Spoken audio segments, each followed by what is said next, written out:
All right. Let's. That was better here. All right, we got that out of the way. Not a fast enough gesture, but it was good enough, so we have to move on to the next gesture. Okay. The other leg was supposed to go like this, but it's all right. We got pretty close to the overall gesture. There we go. Right here. There we go. Let's see, like that. Pretty close. Okay, let's go to the next one. So you can move on. This one's more of a down, up, down type perspective. So we may have to knock that one out too. Let me make this in a different color. Hold on, guys, 1 second. I can't hear none of you in my ear. All right. It's all right. So.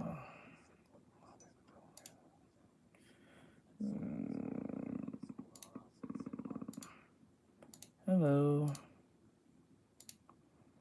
Let's see here.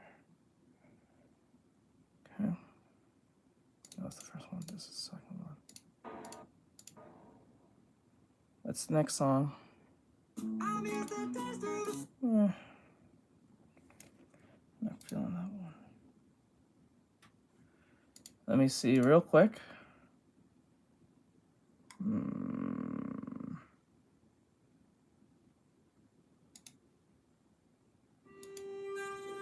I haven't heard this in a long time.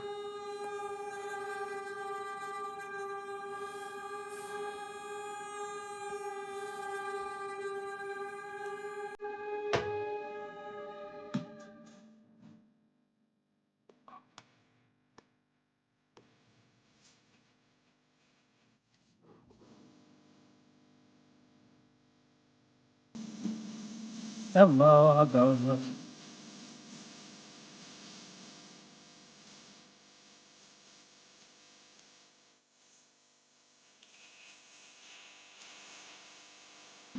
How goes it?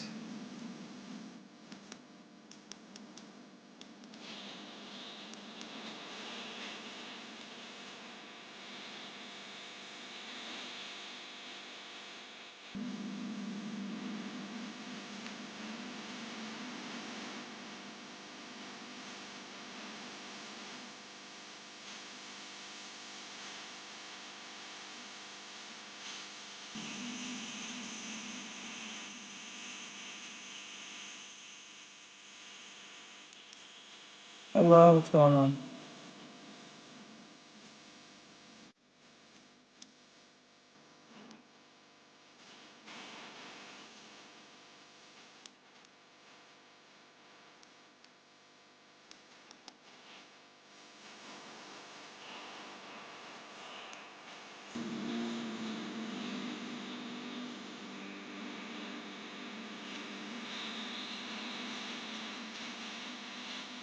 Hello, how goes it?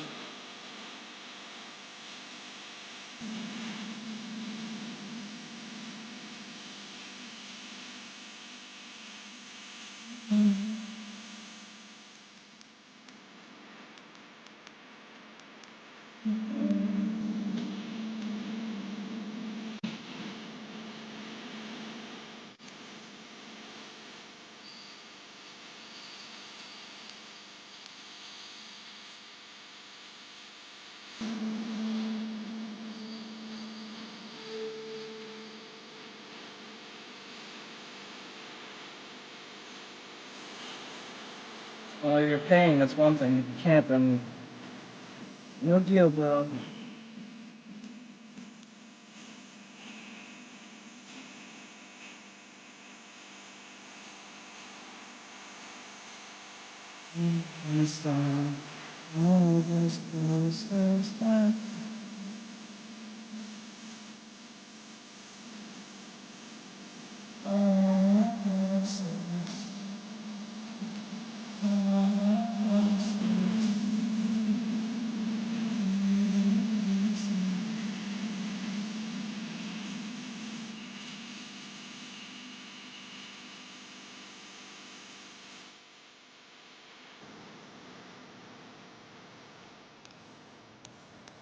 Okay.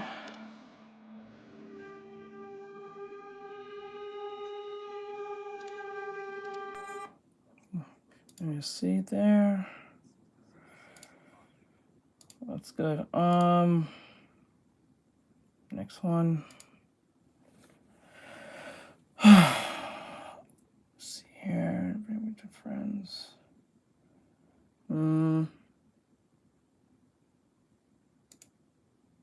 Okay, we can go with that one. What should be the next one?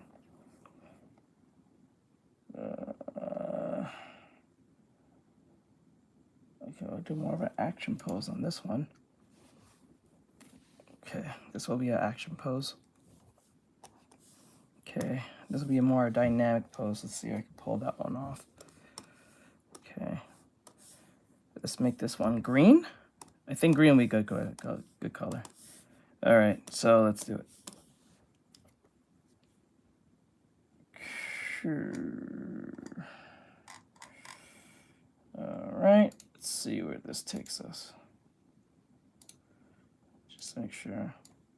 I don't know if I bother on TikTok anymore.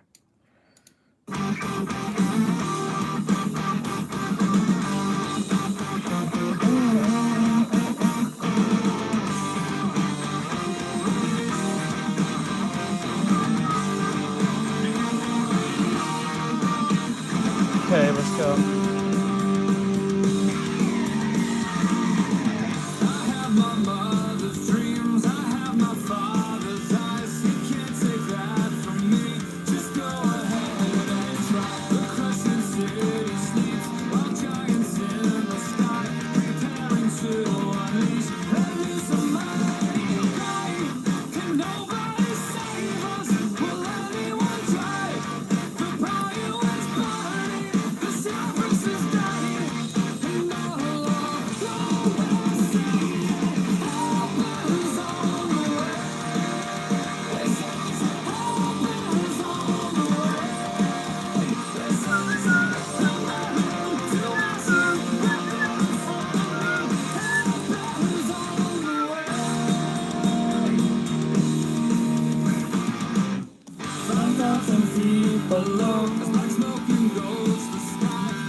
Nope. I don't do song requests unless you're a student. You have to be a YouTube member to get song requests. So no.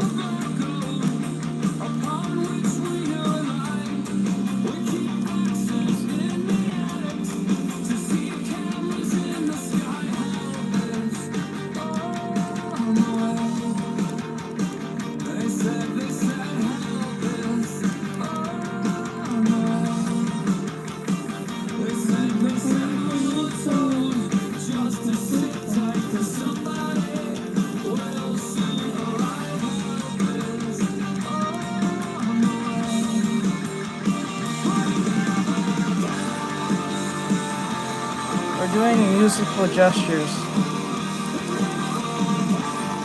So you have to draw the gesture as fast as possible before the song is over. Once the song is over, you go on to the next one. This is an art stuff.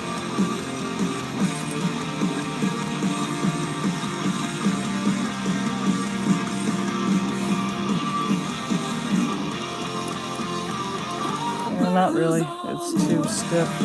Needs more.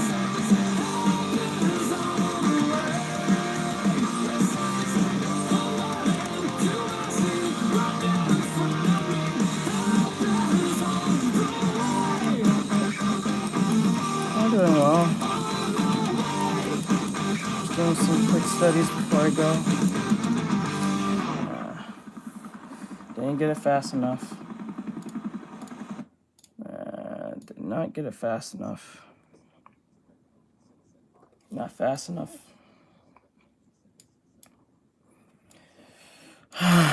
So annoyed. Gotta move on to the next one. Well, let's hope. Let's hope. Let's hope. Thank you, I guess. Okay. What's the next one? I guess something a little bit more dynamic than the last one. This is more foreshortening than is dynamic, but hey, why not? This one's simplistic and to the point. I can at least knock this one out pretty fast. So, what's the next one?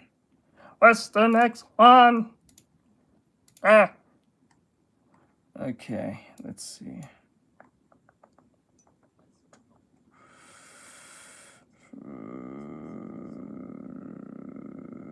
No, it's part of the training. Oh, this one's... I remember this one. The Wonder Pets song. You funny. The Wonder Pets. Wonder Pets. Okay. Funny. Turn this down too. Turn these down. Okay, put this here. Okay.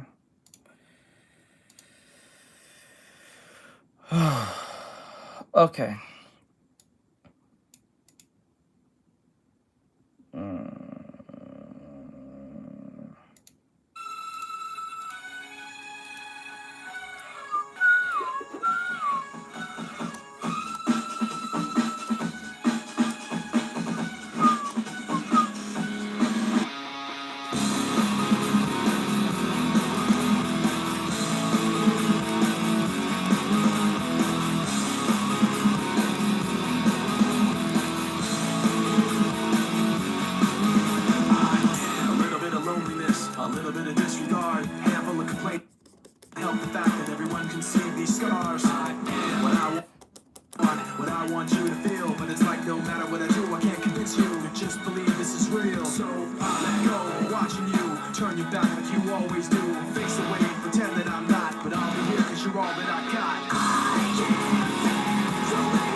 Sometimes it don't make sense. Now I have to doubt. It's like no matter what I do, I can't convince you for once just to hear me out. So let go, watching you turn your back like you always do. Face away and pretend that I'm not, but I'll be here because you're all that I got.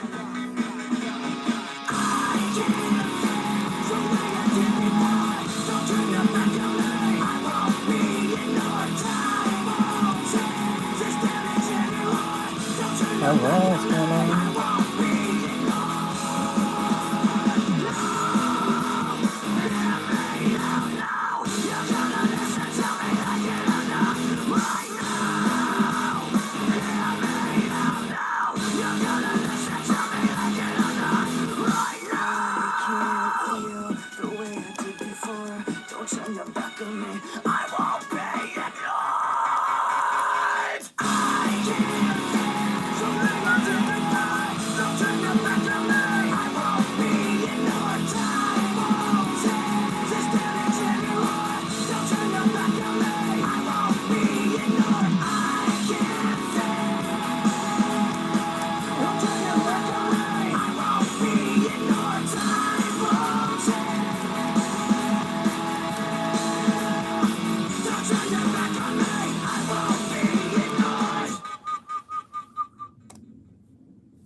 Okay. If I had more time, I would be able to refine this easy. Okay. Nope. Mine's off. Now, the breath is like to here. and like this. So I have to curve this here and put it right here. That's where I went wrong. I put mine more slant here, and the ass is going this way. It should have been more like this.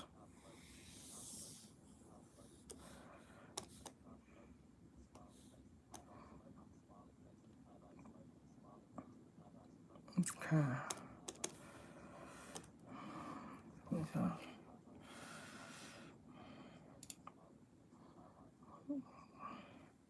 Like that. But it's off. Whatever. Oh my god.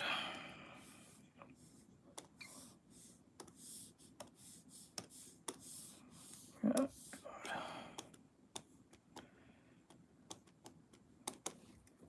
See here. Okay, I'll do one more and then go back to what I'm supposed to be doing. Let me see.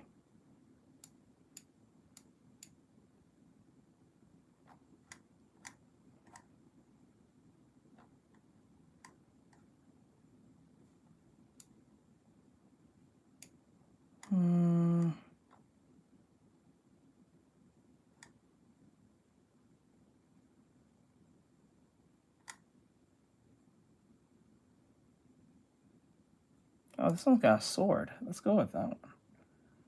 No, it's not. No, let's not go with that one.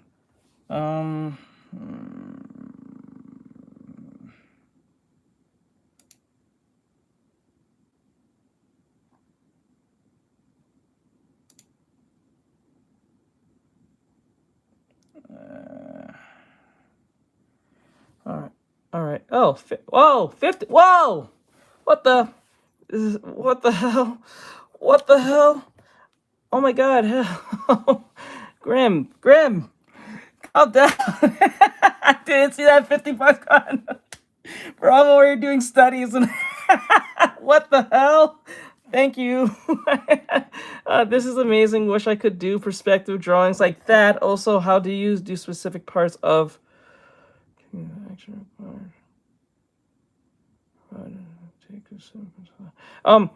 specific parts of the drawing. What app to use? I use Clip Studio Paint. All I'm doing is using the concepts of fundamentals of like foreshortening and stuff like that. So what's big is close, and what's far away is small. So that's pretty much what it is. Oh my god, another 50! What the hell? Oh my god. What the hell?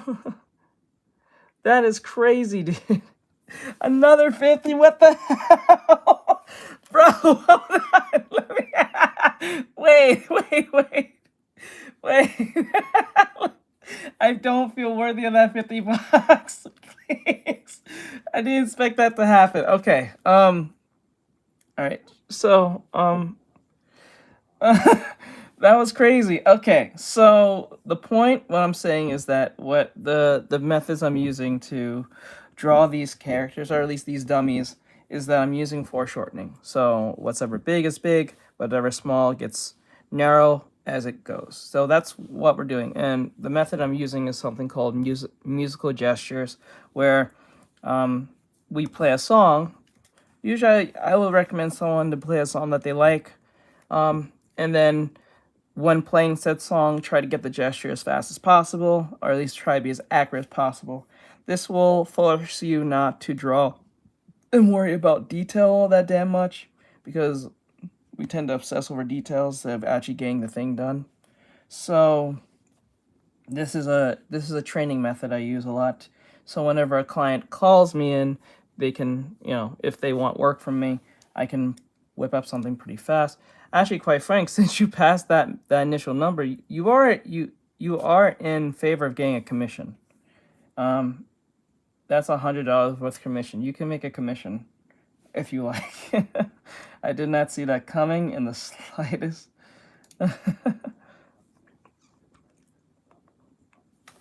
Yes, you guys watch me. Most of the time, you guys are watching me doing my my studies. I rarely ever do like actual artwork half the time because I'm too busy studying half the time. So thank you for that. I appreciate it. But you are susceptible to get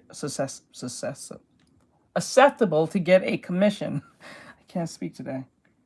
If you want, you can make a request. Ooh, we can go with this one. Ooh, oof, oof. I like this one. This one's definitely cool.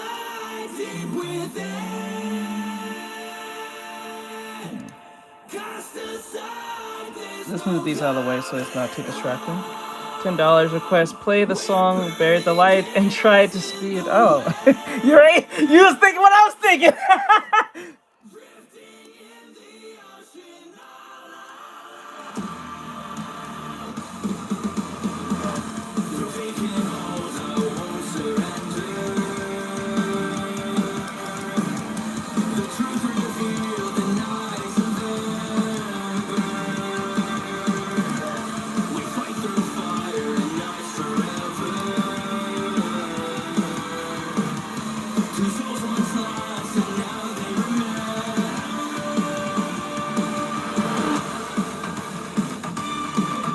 Hello, Steak On. How goes it? You can get this.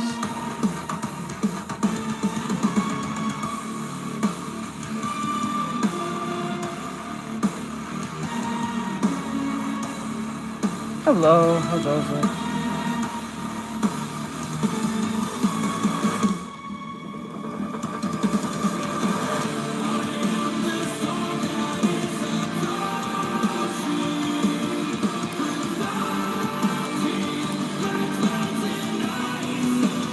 Something like that. It's on my studies.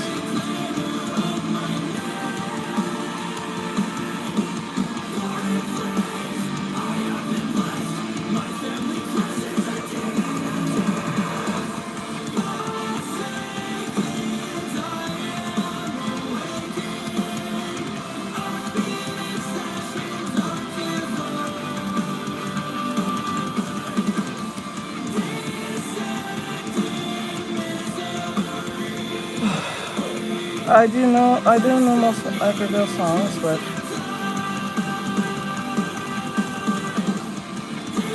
if you want to make a request, you can make a donation request.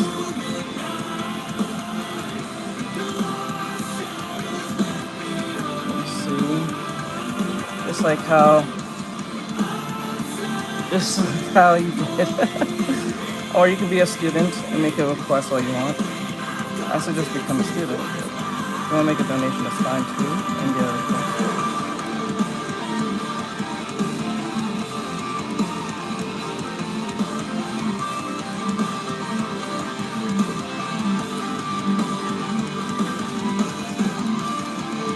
Hello.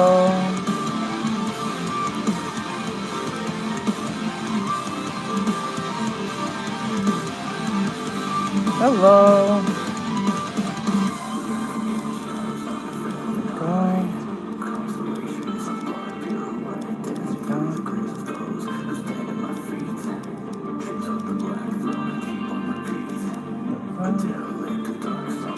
The arm is about here. I gotta fix that hand. It's kind of hard to see. Since I got more time to draw it. Clean up a little bit. Too small of a brush. Like that. Hold on. So you can see the hand.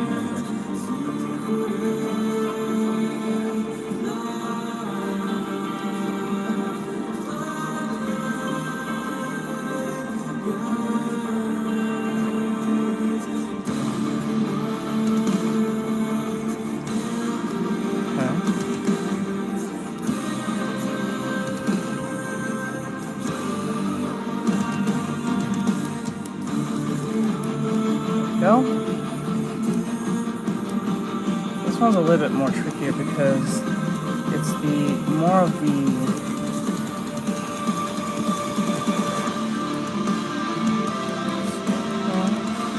right about here, alright, and then it's obscured with like clothing. sense about that.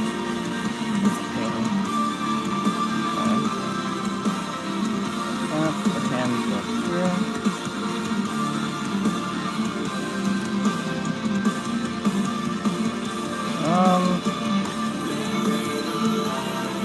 Like without the music? Or with the music?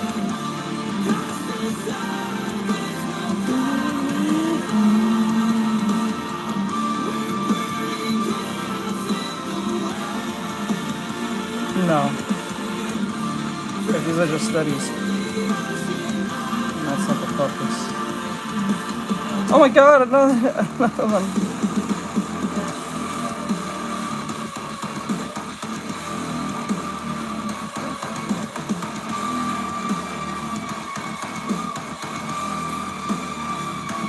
The closest thing to color may be a shading.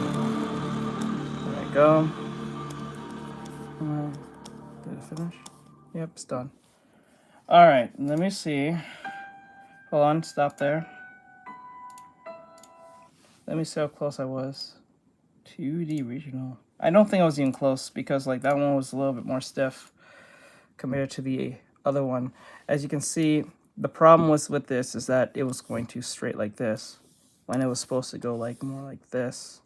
So what should have happened was we should have grabbed the inner side here and had it more like that, and then based on the placement, legs are fine, but they got lost in the sauce here. So what should have happened is that we should erase about in here about this much, and then the overlap comes in here, and the leg doesn't look like it's going into the knee like this. It should have been right under here. So it caused a weird distortion, as you can see. So yeah, it was supposed to be like here, and then we see more of this like here, right over the butt right here. But I pushed it too far here. That's where the problem came in. And then with the hand here, the hand should have been more outwards here. So we should have put the hand about out here to give it more of a more visually seen. That's what, instead of obscuring the face, that was where the problem came in. Oh, we tried, but we have to move on to the next one. But we tried. You do know you're open for a commission, Grim. You can make a request commission if you want of a character that you like or something. Because you pass $100, so apparently you get not only just a commission, but with color as well. So if you want to make a commission request, you can. Because if you want to see my work, people have asked me to draw things like Stan from Gravity Falls. This was a gift request. Momo from Dan, Kenzo Tenma from Monster. Chibi wise, I did this one for a studio. This one was a study. This one was also a study, shape language study. This one was just for studies. This one was a Hashirama Senju drawing that someone requested me to draw. So if there's something that you want me to draw, I can draw it. And someone asked me to draw this character. They never came back, but I'm still waiting on them to come back so I can give them this. Yeah, so that's pretty much what that is. I'll do one more, and then we have to go and do the Sonic drawing, finish the Sonic drawing with Blaze and Amy. Let's see. Let's do it. So what's the next one will be? All right. For those of you on Instagram, you won't be able to hear the music, so I'll mute myself because Instagram's a bitch and it doesn't like to have music play. And then it stops completely. So, yeah. So if you're on Instagram, you won't be here to hear anything. So, there you go. All right. Let me see here. Let me see here. What should be the next one?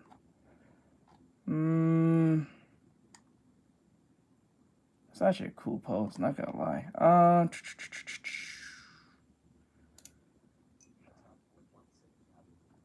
I'll keep this simple. Thank you. Let's see here. Nah, not this song. Even though I do like this song. Let me see. What should be next?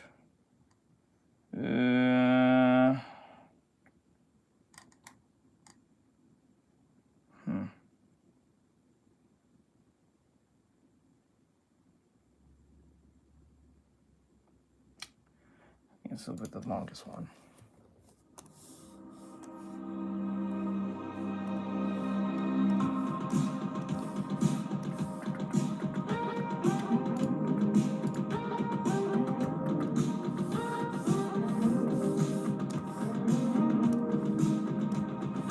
Okay.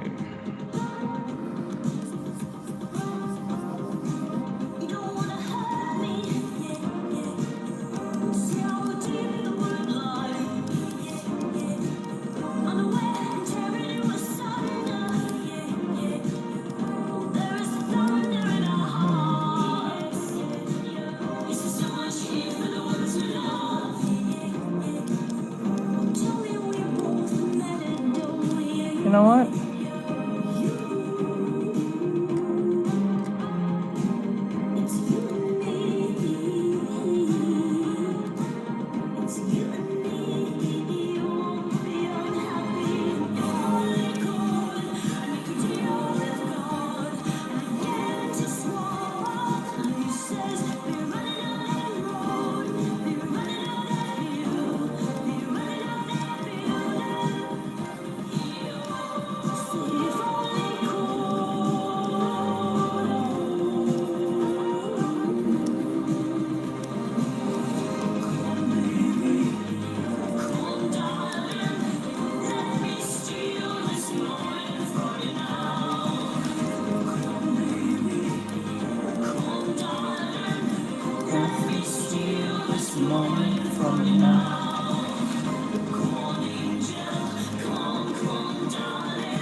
Oh, forgot.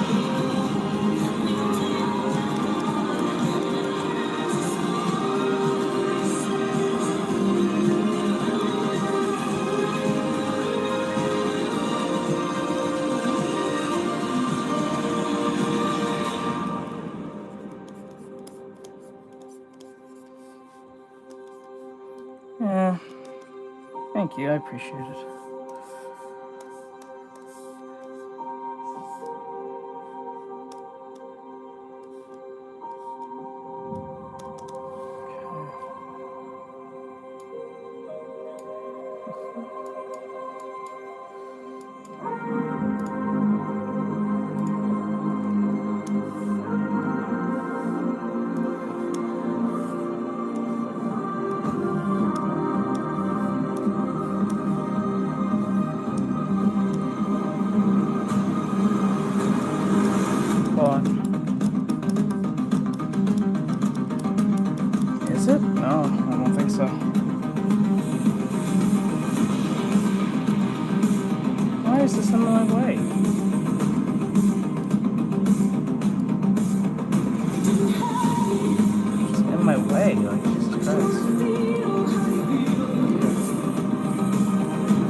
this guy here.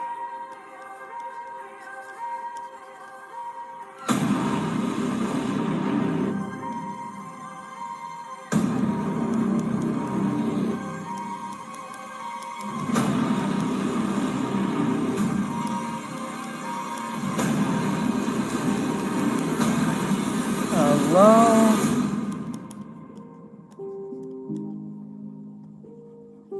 Goes it?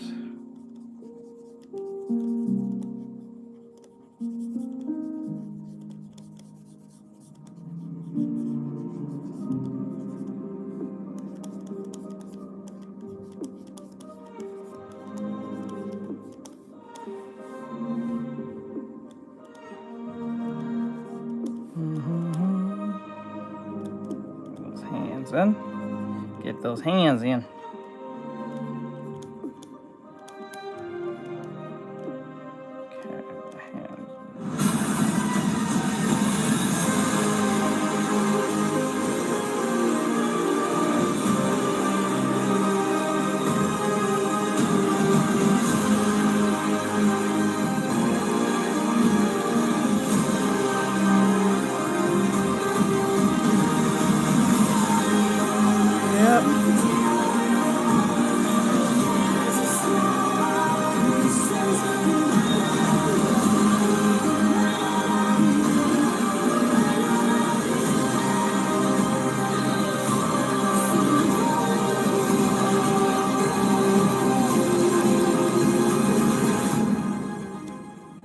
Still not over.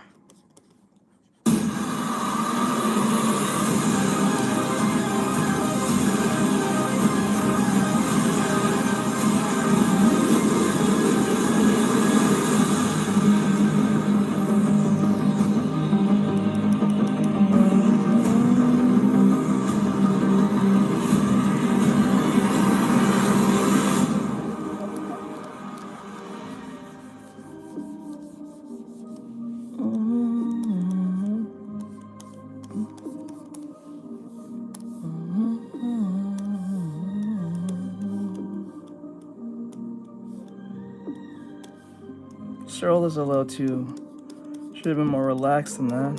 Arms are a lot more elongated. Like here, stomach's a little bit here. So that should have worked a lot better. Thank you for the the gifts. I appreciate it very much so. Thank you. Thank you, thank you.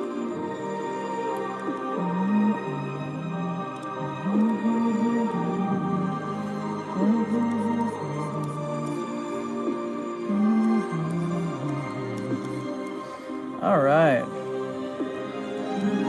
If I had more time to actually clean this up like an actual thing, this would have looked a lot cooler. That would have made this look a lot more relaxed.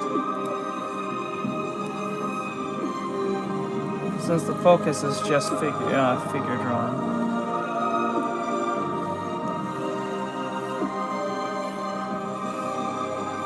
The arms are a lot more outwards like this way. I have them too straight. It looks really unnatural. Should have them more open wide. Like here and here. I would curve them more outward. Should have made more sense when doing it. But it's cool. You did an okay job. Could have did better. Could have did better. It is what it is. Yeah.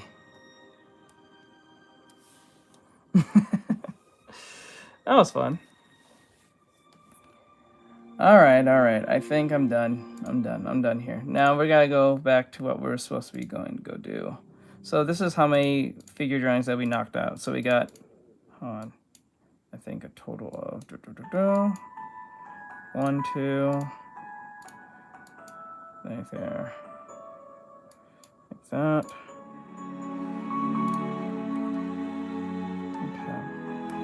Got like, that's a lot. Short amount of time. Oh, not a lot. I guess it's just kind of simple. Hello.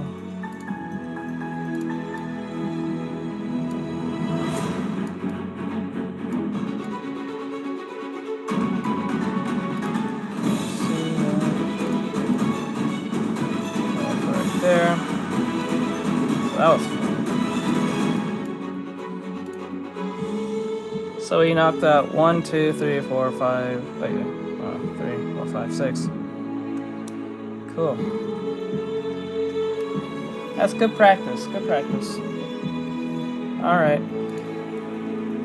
We gotta go finish the team 3. All right.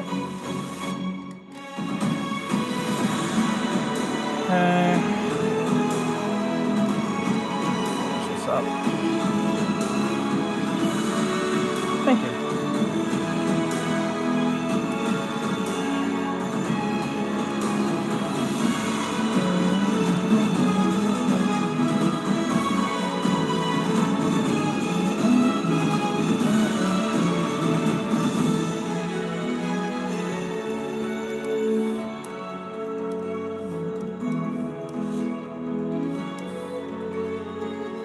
Hello, Hannah, what's going on?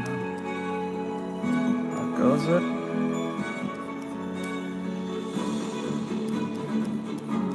Make that a lot more skinnier. You don't need that line to be there that thick. Hey, Ryan, what's going on, bud? How goes it, my dude? You having an awesome day?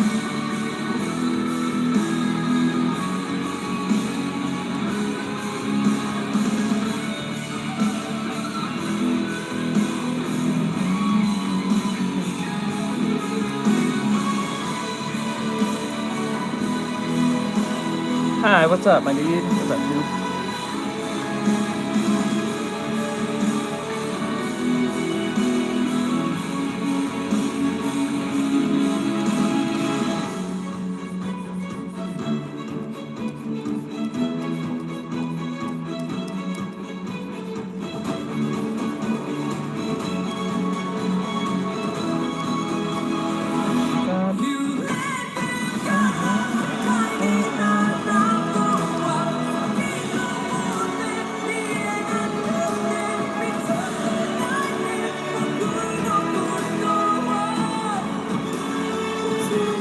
Oh, thank you for the flowing heart, Goop.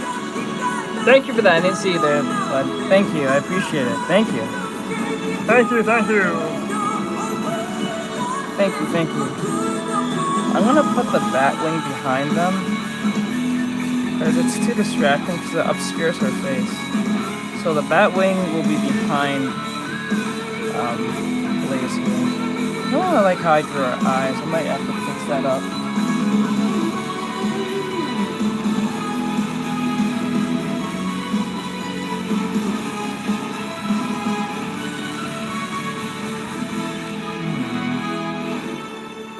Yeah, I think nothing's wrong. No, we gotta clean up the hand though. The hand's looking kind of weird, so let's fix that up.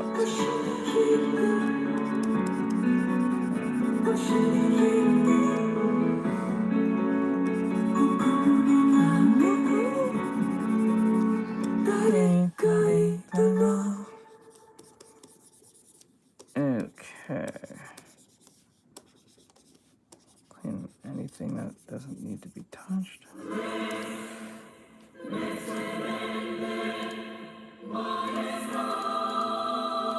Hello, Hannah. How are you, hon? Hope you're having an awesome day.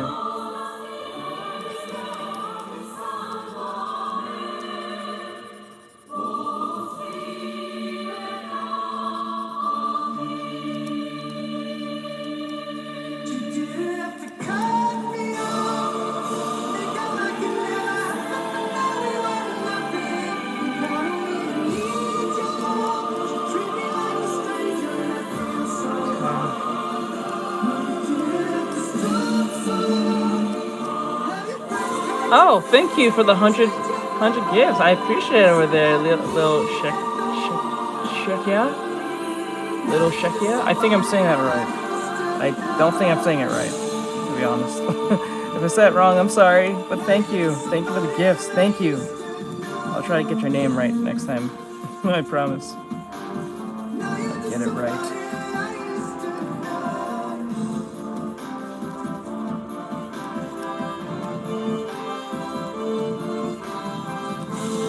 That's not like Dragon Quest to me.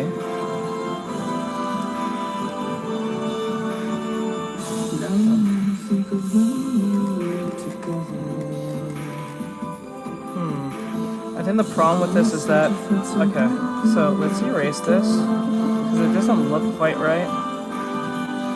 I'm gonna redraw this. It doesn't look right. The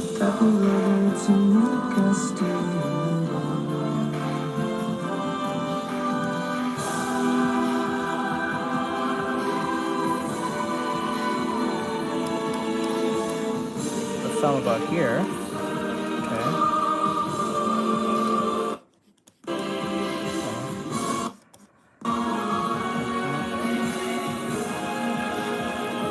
Yeah, still not right. I'll fix it later. I don't want it to get too overrun by that.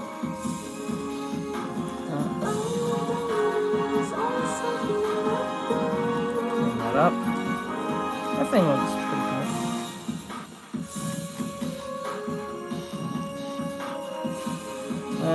That part is a little sticking out a little too much. So I'm gonna erase this part. There we go. Now what we're gonna do, I'm going to outline this part. The song feels so forced. It kind of ruins. It feels so forced. It doesn't even sound that good.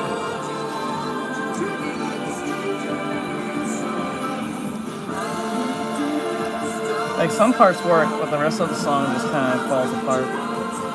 Someone really forced this song in this.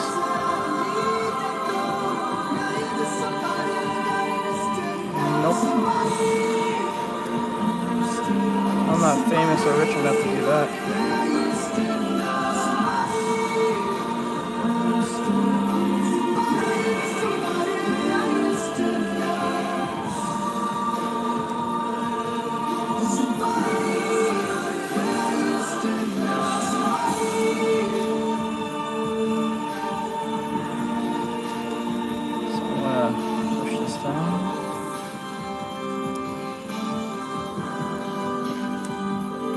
Rich or famous enough to do that.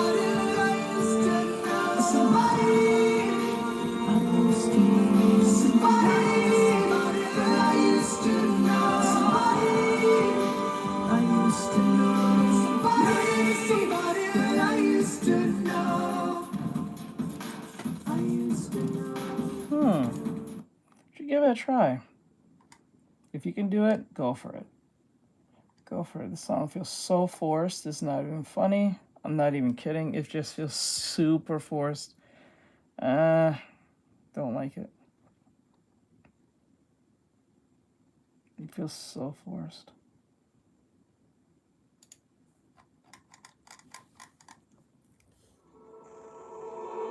I don't like my mind right now.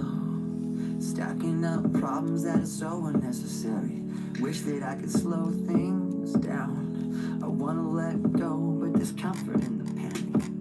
And I drive myself crazy, thinking everything's about me. Yeah, I drive myself crazy, cause I can't escape the gravity. I'm growing up. Why is everything so heavy? Holding on. So much more than I can carry. I keep dragging around what's bringing me down. If I just let go, I'd be set free. Holding on. Why is everything so heavy? You say that I'm paranoid, but I'm pretty sure the water's out to get me. It's not like I made the choice to let my mind stay so fucking messy. I know I'm not the center of the universe, but you keep spinning around me just the same. Look how more cleaner that looks. Okay, it looks way cleaner. But you keep spinning around me just the same. Holding on. Why is everything so heavy? Holding on. There's so much more than I can carry. I keep dragging around what's bringing me down. If I just let go, I'll be set free. There we go. Why is everything so heavy? I know I'm not the center of the universe. You keep spinning on me just the same. I know I'm not the center of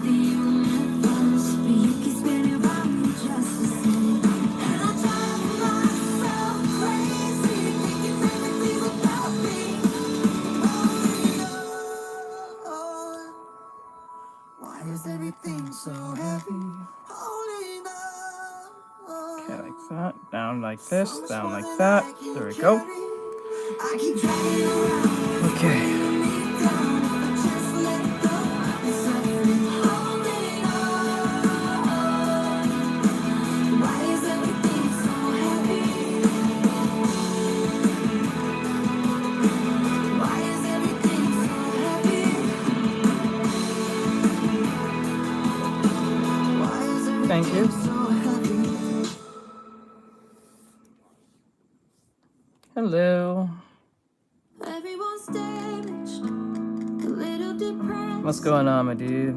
Every now and then we get that feeling in our Hey, hey, what's chest. going on? I hope Some you're days having an I'm a awesome day. loser, brush my teeth in the dark. Head above water in a swimming pool of sharks. Oh, it's hard to get up out of bed when everything is on its set and nothing seems to make any sense. Like a bandit on a bleeding heart, I fake a smile and fall apart. Oh, about that gum. No one ever knows I'm a Get that wreck. gum. When the world is on your shoulders Shit. and the weight of your own heart is too much to bear. Well, I know that you're afraid things will always be this way. It's just a bad day, not a bad life.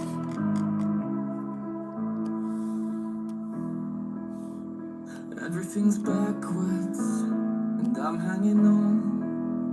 No matter how hard I try, I always come undone.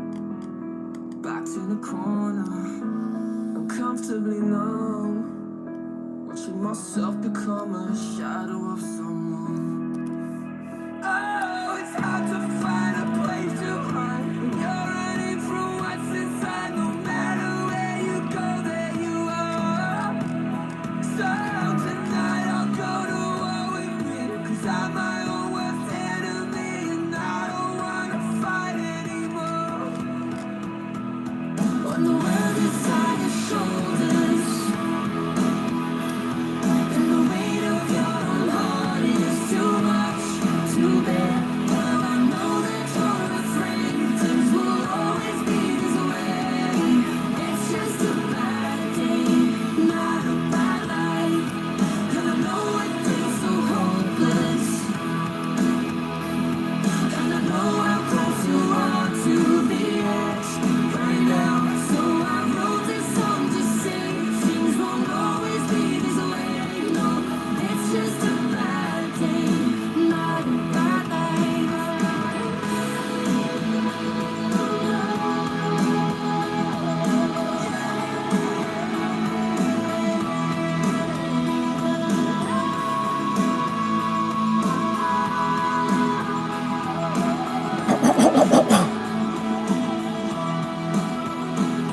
When the world is on your shoulders The fuck? and the weight of your own heart is too much to bear, well, I know that you're afraid things will always be this way. It's just a bad day, not a bad life. And I know it feels so hopeless, and I know how close you are to the edge right now. So I wrote this song to say things won't always be this way. No, it's just a bad day, not a bad life. Okay. Yeah, it's just a bad day, not a bad life.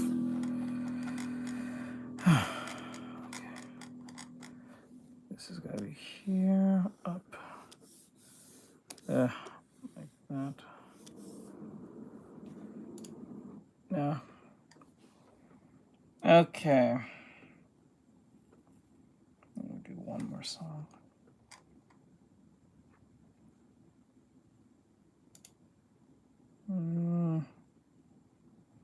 Okay.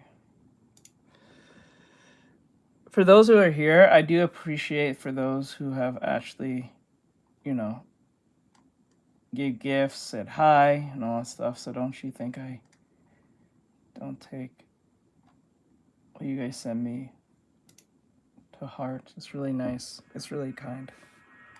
I really appreciate it very much so. So if I didn't say that earlier, I'm saying it again.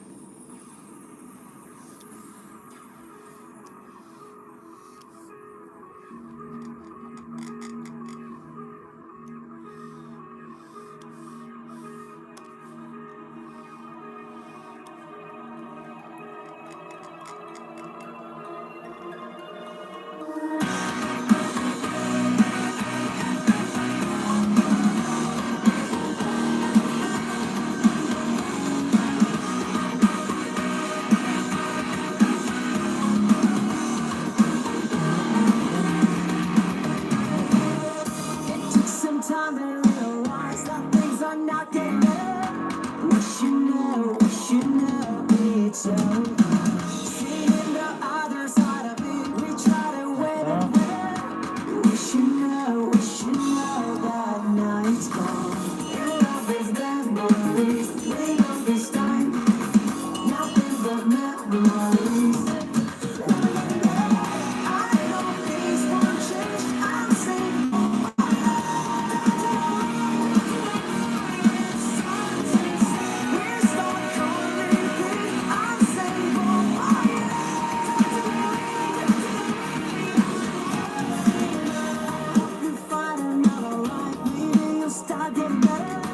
Wish you know it's over. I miss the days I spent alone before we lived together.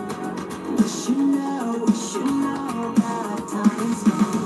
And love is memories. We know this time. Nothing but memories. Never getting better. I know things won't change. I'm single. Oh yeah. What flavor? Oh, all right.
Almost there.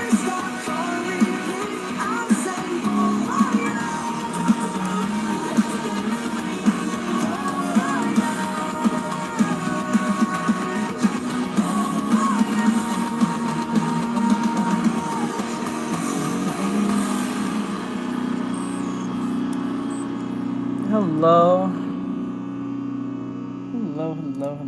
Hello.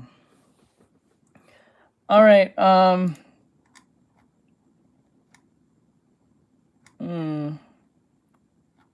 This is the part where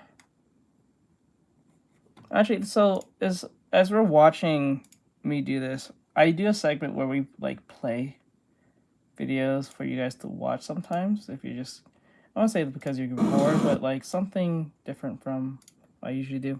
So I found this video once here where this guy is building a computer, which is fun. I like watching people make PCs.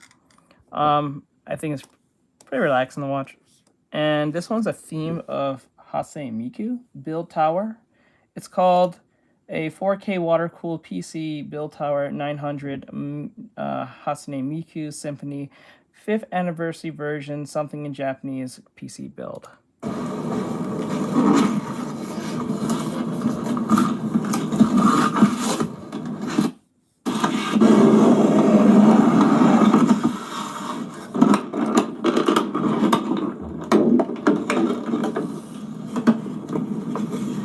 that the statue? Oh, it comes with a statue? Wait, this is part of the PC? Oh.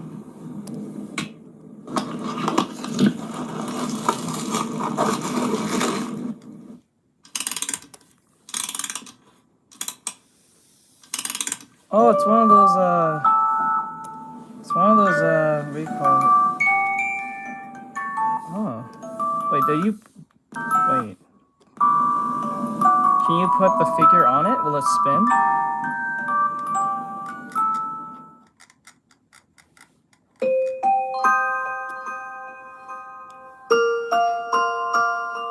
Interesting.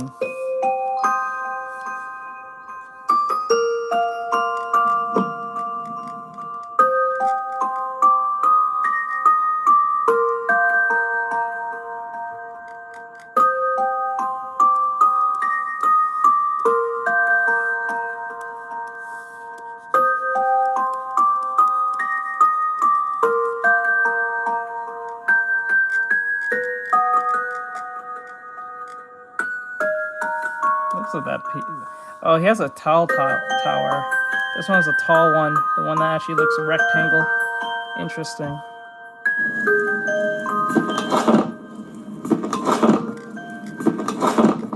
guess that would be great for more roomier.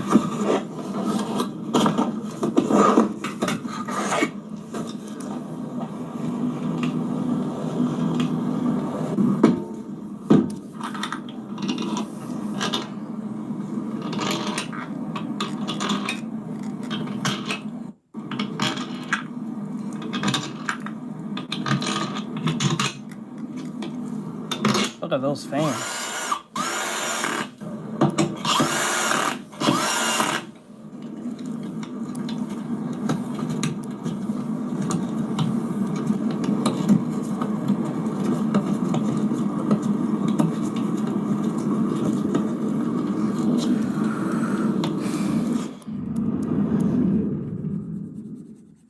Cool. That was a cool transition.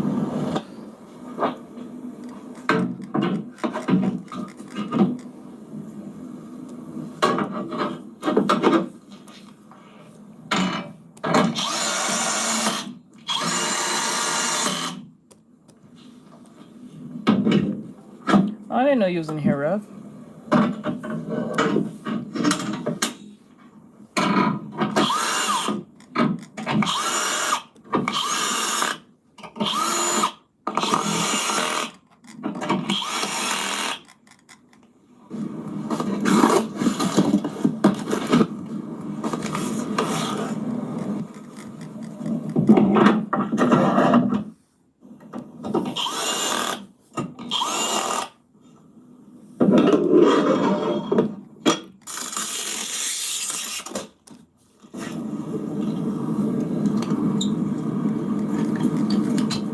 I may have to change her eyes. I don't like her eyes.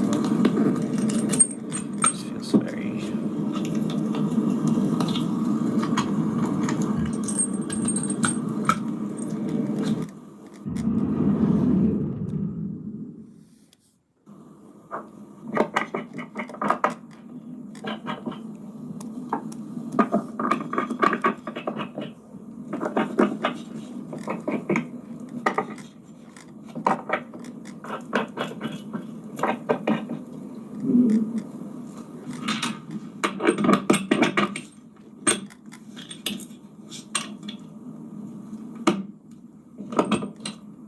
Anyways, everything.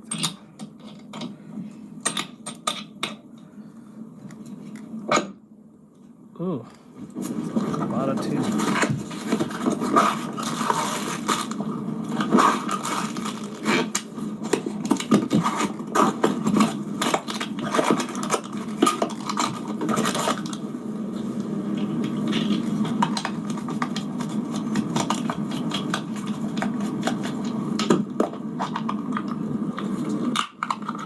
Actually, I don't know how to have the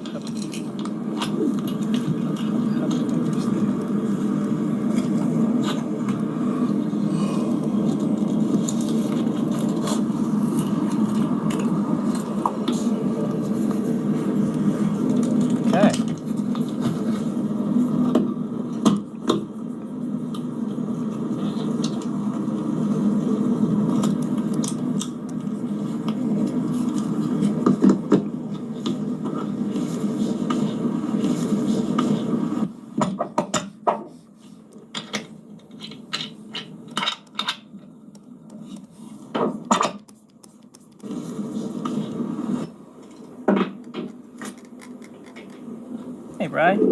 You like PC builds too, bud?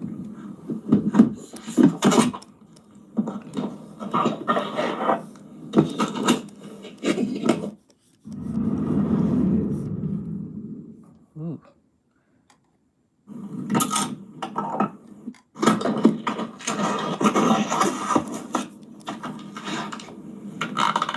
Let's go, bro. I'm not the only one. Okay, let's go. My man. He knows. Brian knows ball.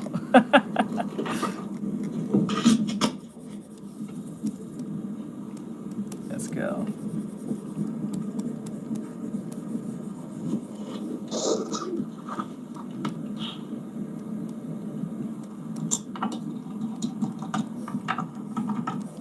See, this is why I got the best mods. I resonate with them pretty well.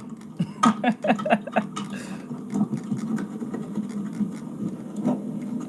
me see here. Oh.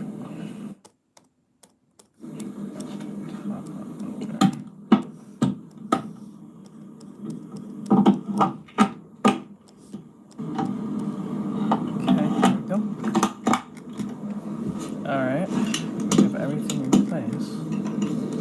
Now, let's take away this part, because it's just so distracting. Okay, now this part needs to be fixed. Can't really see anything.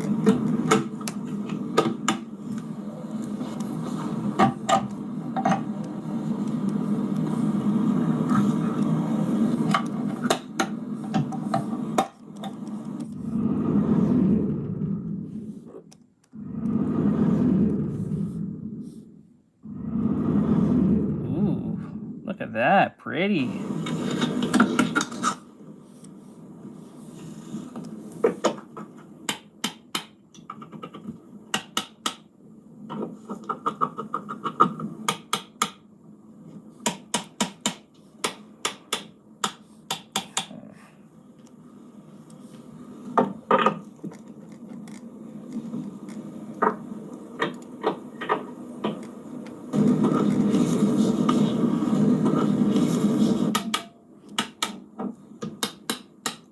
I want to bring back doing reactions to like manga stuff, but I need to get all these other stuff out of the way first. Such a pain.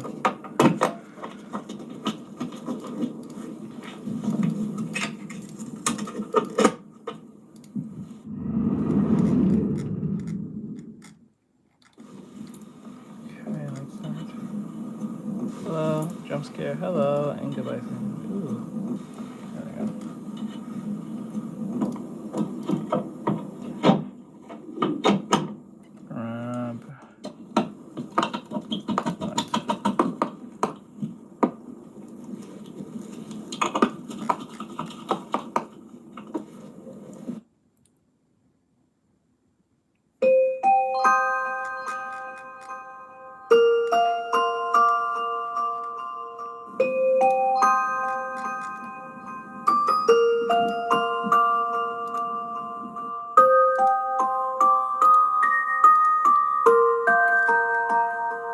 Yeah, I have to.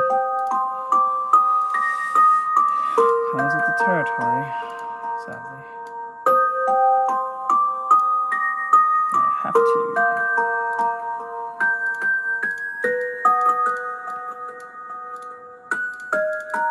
There we go. All right. All right, so we'll. Okay, cool. Not bad. I still think I should fix our eyes a little bit, so let me fix that real quick, because I feel like our eyes are a little too, like, sharp. It's hard to explain. Like, something with the eye just throws me off.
Cool.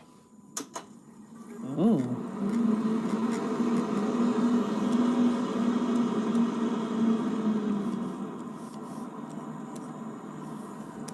Nice. Pretty.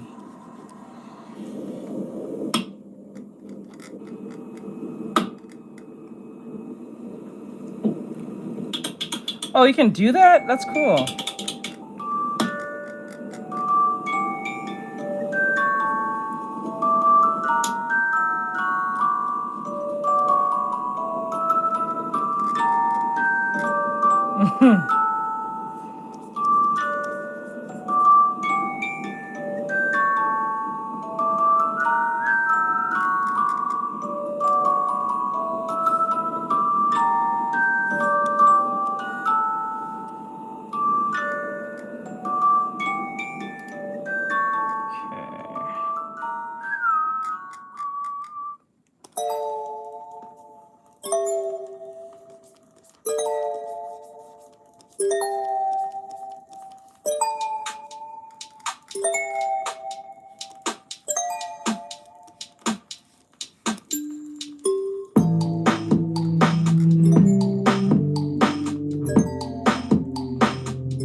Why is it bended? I don't understand.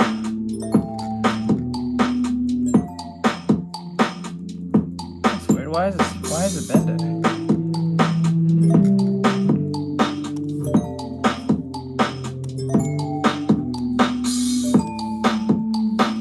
Yeah, it's very nice.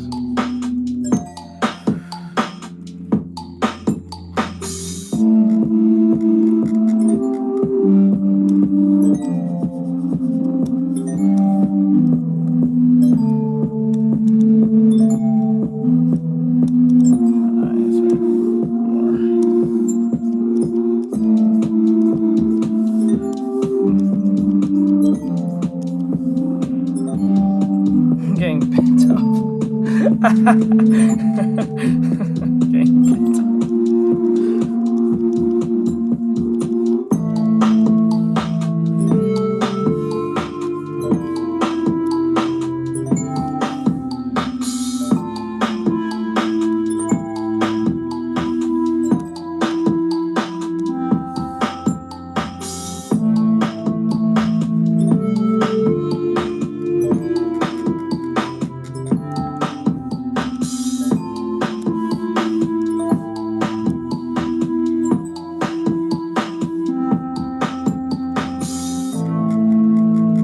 Getting bent up.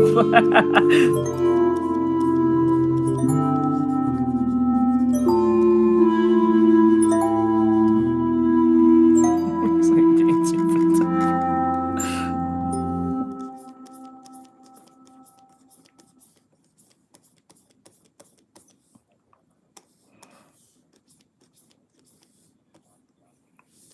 Camera. I'm just using my phone. I'm just using a regular. Why everybody? Why is this coming up? I don't care about this. What the fuck? my hardest build of my life. I'm just using my phone in a regular stand. A regular. Wait, what is this one? Oh, go. Jungle one. Look at that. Let's go. Goku. Okay, I have a thing where I don't really. Okay, I do enjoy like theme. I enjoy theme builds.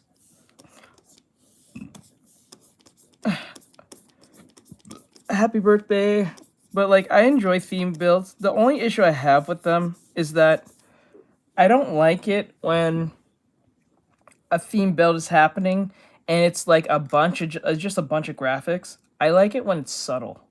When you have like subtle graphics and something subtle in the build, I feel there's more care because like people who are fans of said that thing that's a theme will understand why the way it looks, and it'll be more like an inside fan thing instead of it just a bunch of like graphics of Goku everywhere. It's like it's try-harding. If you get what I'm saying.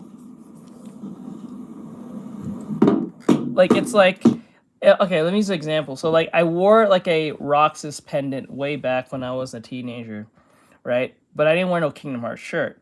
I went to the movies to get like, my ticket and stuff. The dude who was working at the movies saw the pendant and he said, "Oh, Roxas fan, let's go."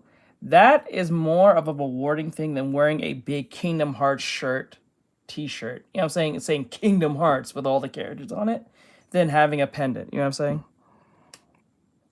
Yeah, like the cars are just plastered with a bunch of anime. Everything is like, it just feels so try-hardy. You know what I'm saying? Like, I'm into anime. Like, it just feels so hard. like, bro, like, come on. like, okay, we get it, bro. We get it. Oh, yay! Thank you for the 100. I appreciate it for the gifts. Thank you. I appreciate it, my dude. Thank you. like those, yeah, something like that.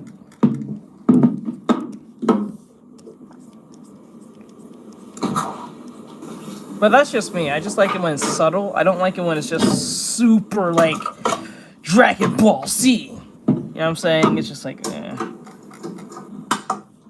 It shows, like, a sense of maturity if you think of it that way.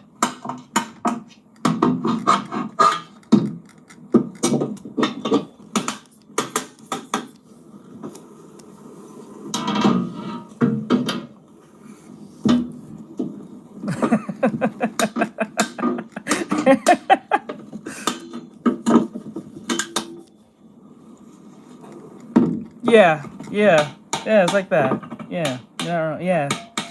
I just don't like that. It just feels so, It just feels like you're trying too hard.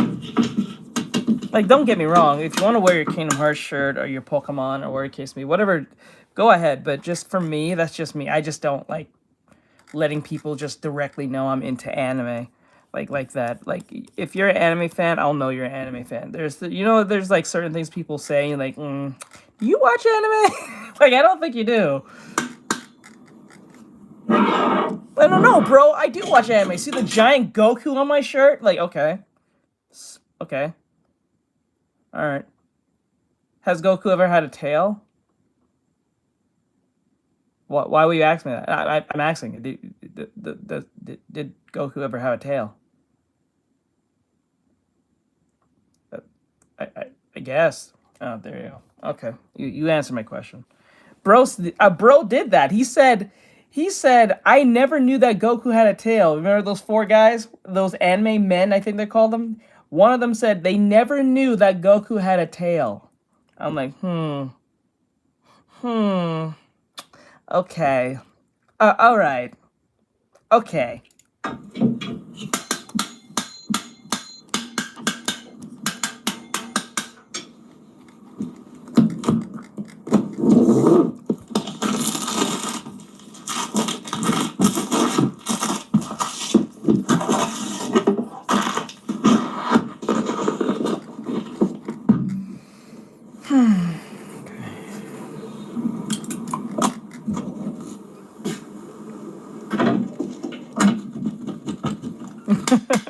At least they're honest.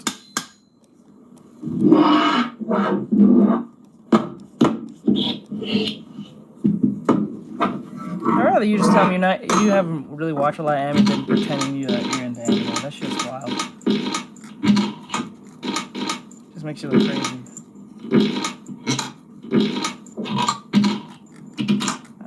How come? Is that like a region thing or just a personal thing?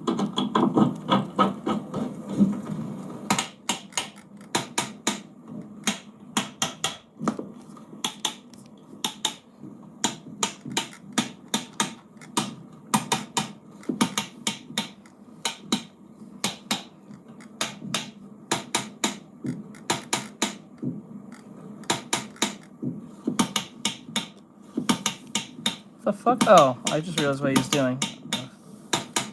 It's like he's trying to turn on the, what do you call it? Then you don't know Rouge then.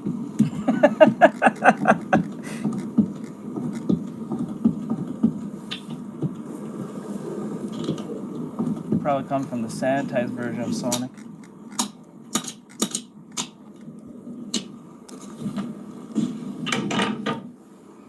I got you. I understood.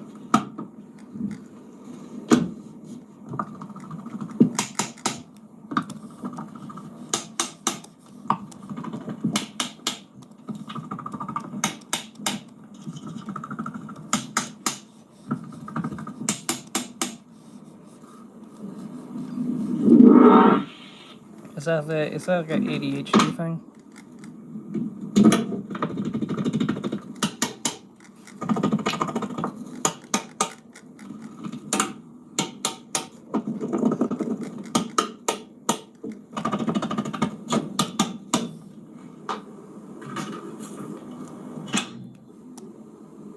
Looks so satisfying.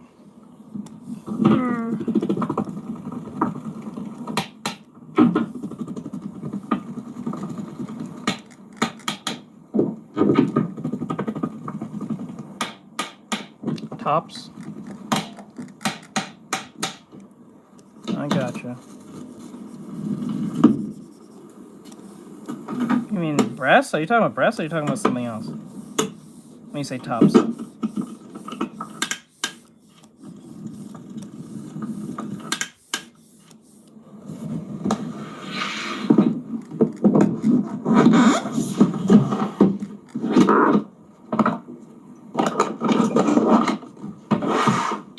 Oh, t-shirts. Tees.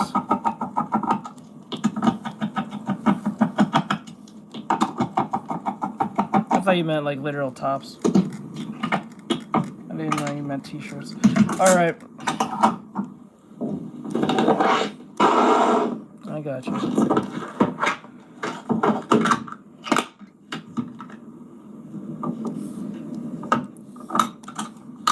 What the fuck? Oh. Let me see. Can I get away with this?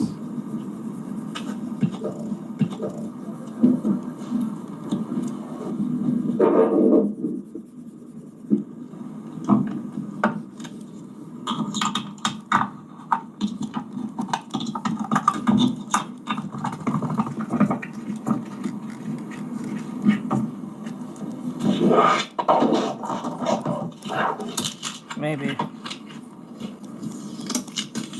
We call it tees, but we usually say tees, but we can also say tops here in America.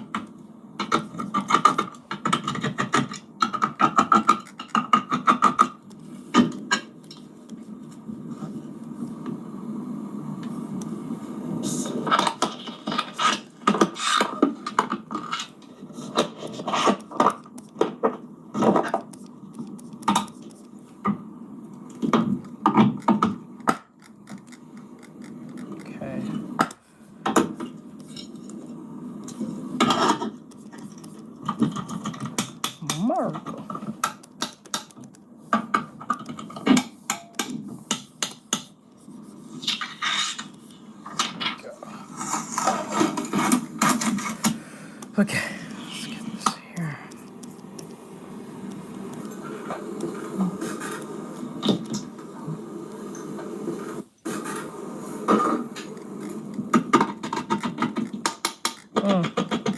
them tees or t-shirts? So we usually say tees. Like, which tees do you want? Tees for t-shirts for sure.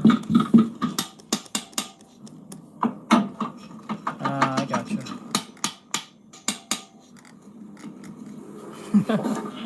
Very probably, most likely. Very expensive, most likely.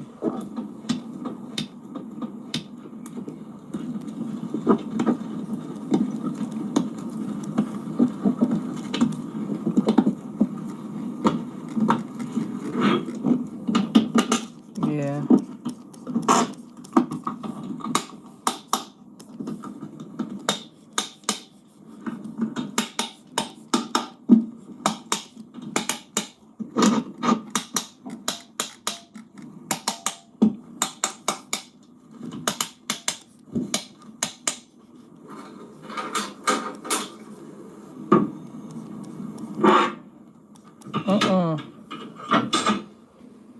Oh, then again, you can only say two-top. That's what that is. Bojangles. That sounds funny.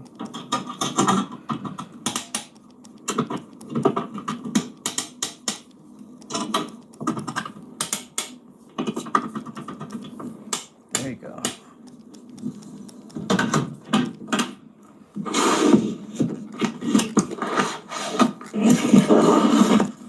Oh, yeah, you got two cups.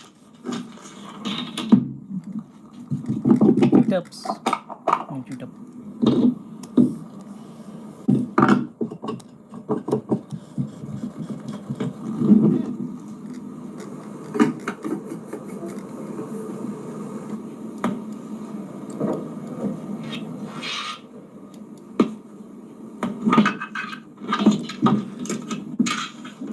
You don't know what a tube top is? It's those tops that girls wear to show their belly button. Usually when those who like to wear those yeah.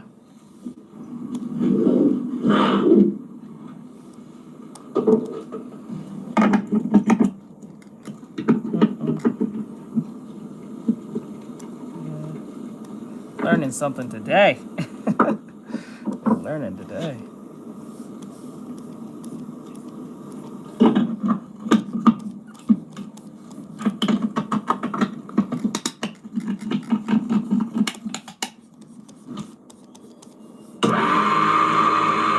What the hell? Oh, it's curling the tube.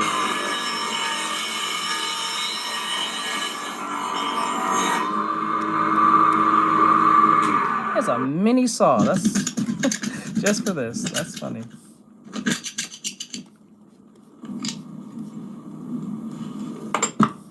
That was a mini saw. Okay.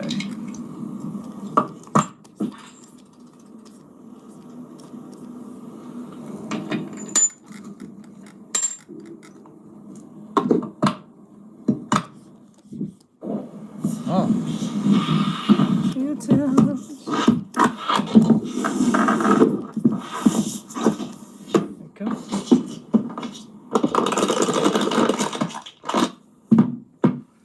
Some tube tops show their belly button or belly, some don't, but the main feature is they don't have sleeves. I thought the main feature is show the stomach. That's always how I always associated them. I guess not.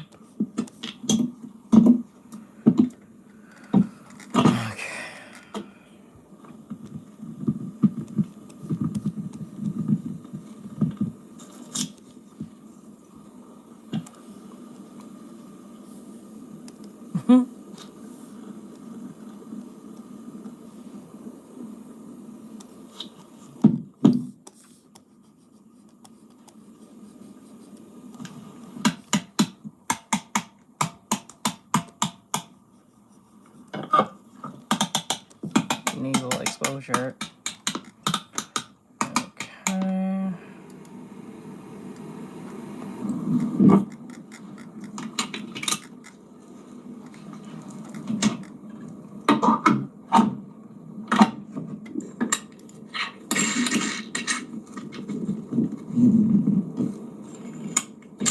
Got a point.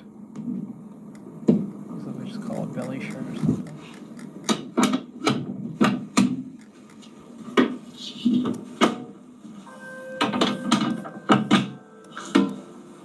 Boom, boom, boom, boom, boom, boom, boom. Cat foot.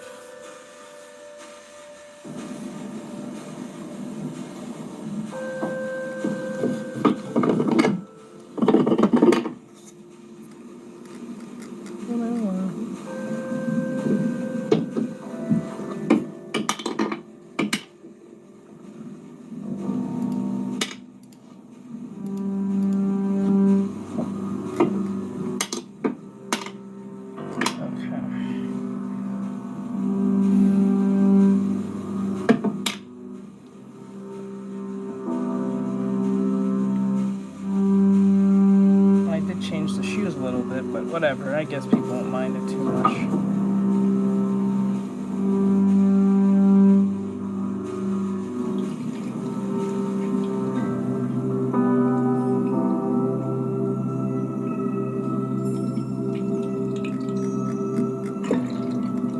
Yeah, in high school, especially if you're in public school, it depends. If you're in public school, they make you take it off because they want to offend some idiot. Or some religious people or some political idiot.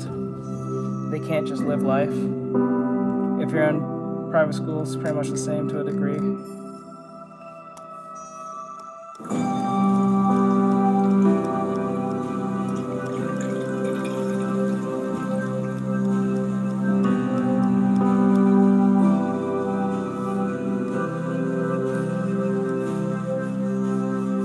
Is that the Dragon Balls? That's so cool! You put the Dragon Balls in there, that's cool. That's actually really cool.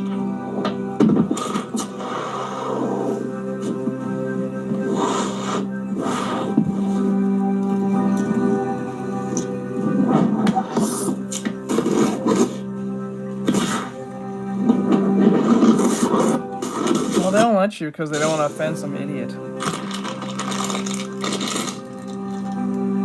They don't want to offend some oversensitive individual because you're not being inclusive or some stupid shit like that. That's what happens when inclusivity overrules everything. You can't do whatever you want because it's going to offend some moron. Some perpetual victim person.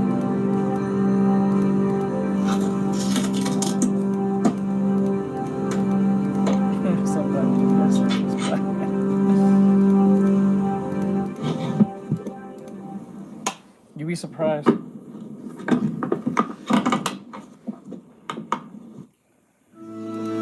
People will find anything to be offended. You'd be why? It's crazy.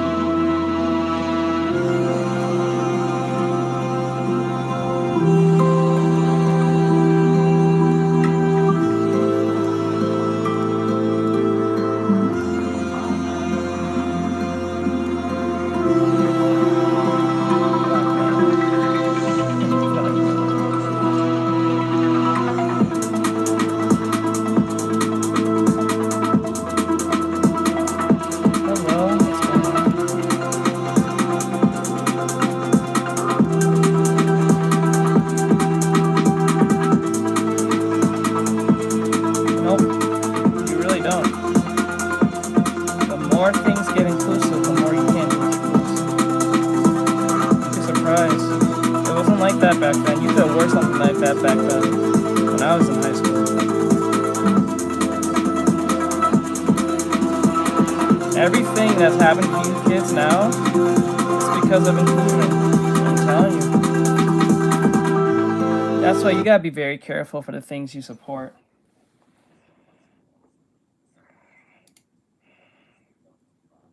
Like, because they don't usually give a reason because it's either a hazard or something, or it might intrigue a form of gang membership or something. They usually make up some convoluted reason, but like, this is why you have to be very careful for the things you support, and think very closely and think long term why support this and why you shouldn't and should, because the things you think is probably being supported shouldn't be supported, but that's what happens. you know, but yeah.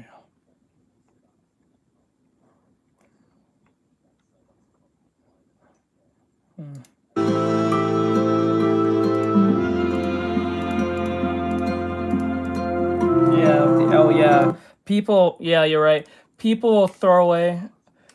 People will support something that they don't really support just for clout. You'd be surprised. Yeah. Yeah.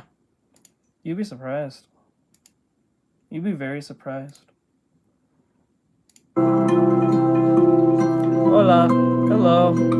Hi. Hey. Hey, Carlo. What's going on?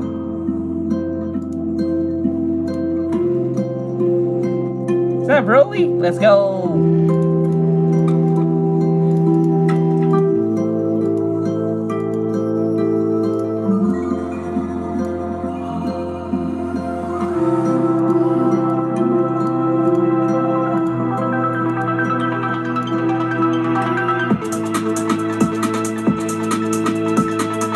Is people still playing Valorant? What the fuck? I thought Valorant kind of got obscure.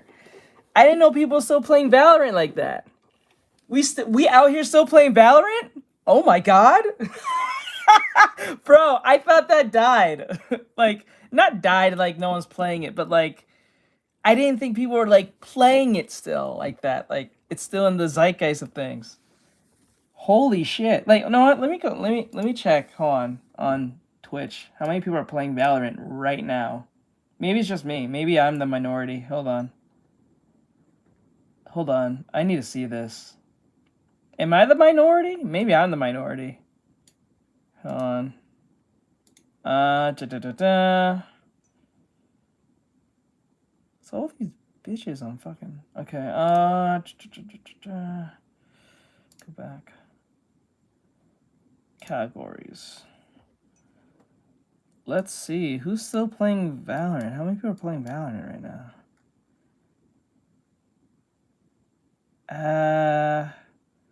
Fortnite's at the whoa. That's weird. 1, 2, 3.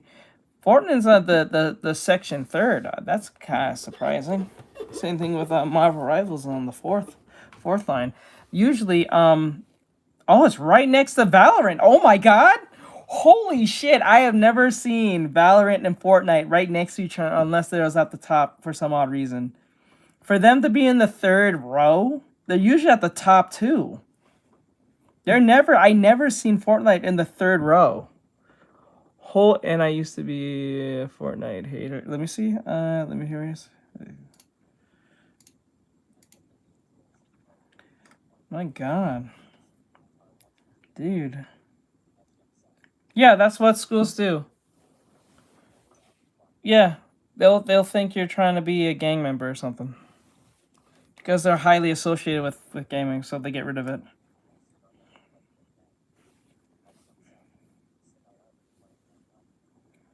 Fortnite and draw. Is Arc Raiders really worth it?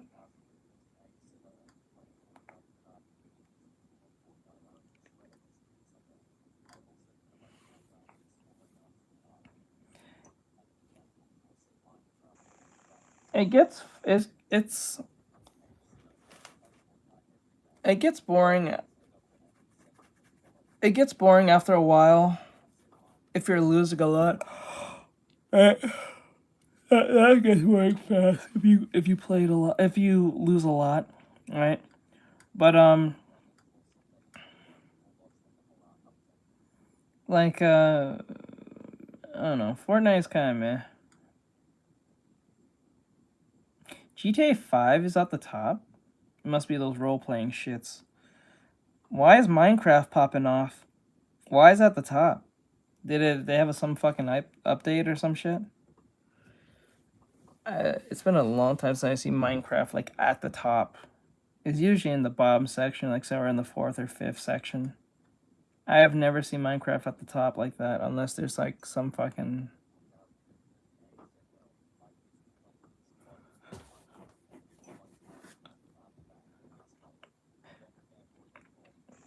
I love Blitz. It's really fast and to the point.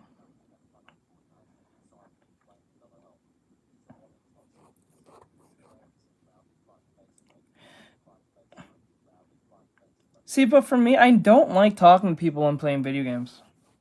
I do not like I don't know how people run into this problem. Like I know I get it, but like I don't like talking to people when playing video games. Unless they're like friends of mine or my mods or something like that. I that's the only time I'll like literally worthy of talking. But when I'm playing by myself and I'm soloing by myself, I don't talk to nobody. I don't see the point of talking. I'm not trying to make no fuck friends. I'm trying to win.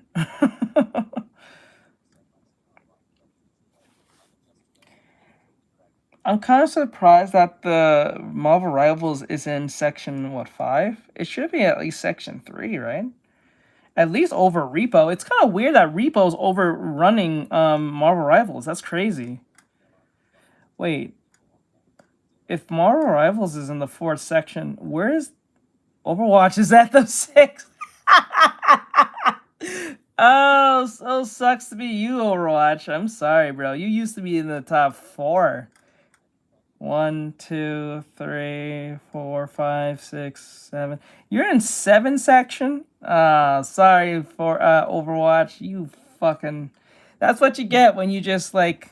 Yeah, I don't feel bad for you. I'm surprised that Valorant's in here. No one talks about Valorant. I don't see anyone talking about Valorant like that, bro. The fact that I see Valorant in the same section as Fortnite and Repo.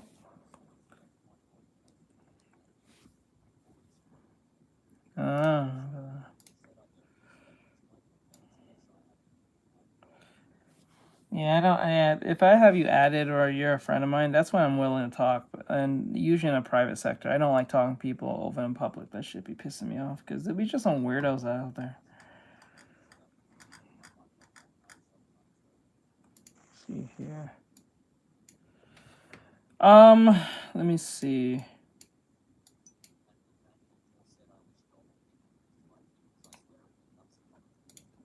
Let me go to comedy. Okay, so let's see. What's next on the? Oh.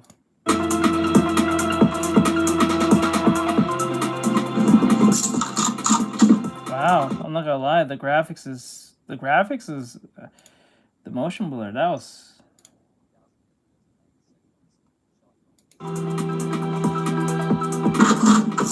Yeah, this is why I don't get. This is why I don't take Fortnite seriously. Because like the funny part about Fortnite is like you can get all the best skins in the game, but if you're ass, that kind of defeats the whole purpose, right? Like the point of like I don't think you're worthy of getting skins if you're not good at the game. I don't see the point of getting. It just feels stupid. That should be stupid.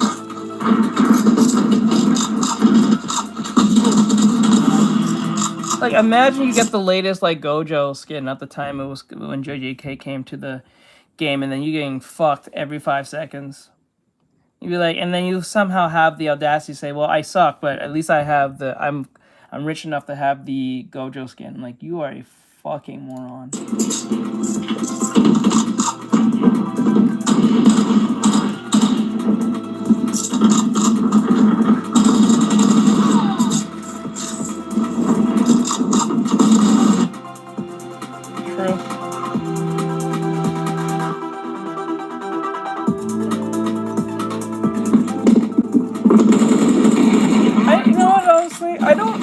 I'm not gonna lie. I don't think a lot of people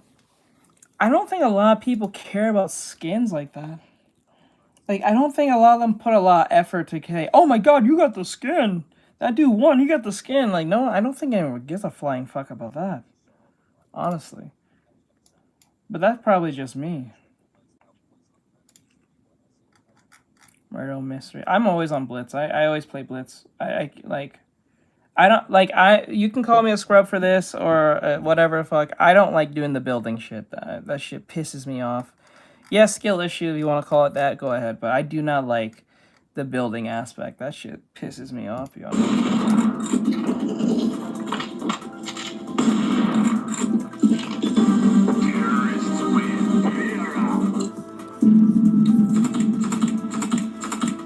We have defeated them.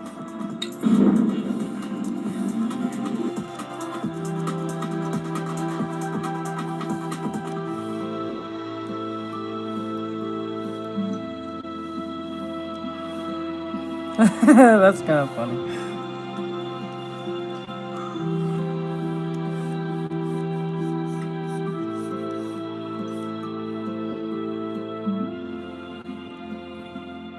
I think that's just I'm not gonna lie, I think that's probably a kid thing. I think that's like a kid thing. I think when they start asking for what skins you have, I think it's just literally a kid thing. I think that's just a young person thing.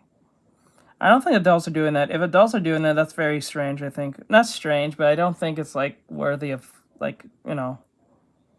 They role play on Fortnite? That's fucking weird. Like I find that weird on GTA, but they do that on fucking they do that in fucking Fortnite too? That's weird. The fuck? That's weird. People out here Fortnite role playing? That's crazy.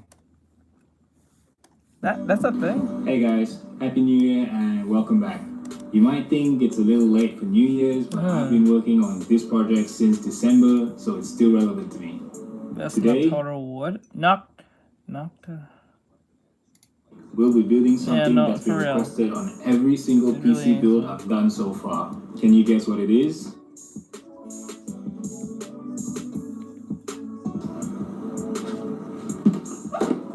Noctilus.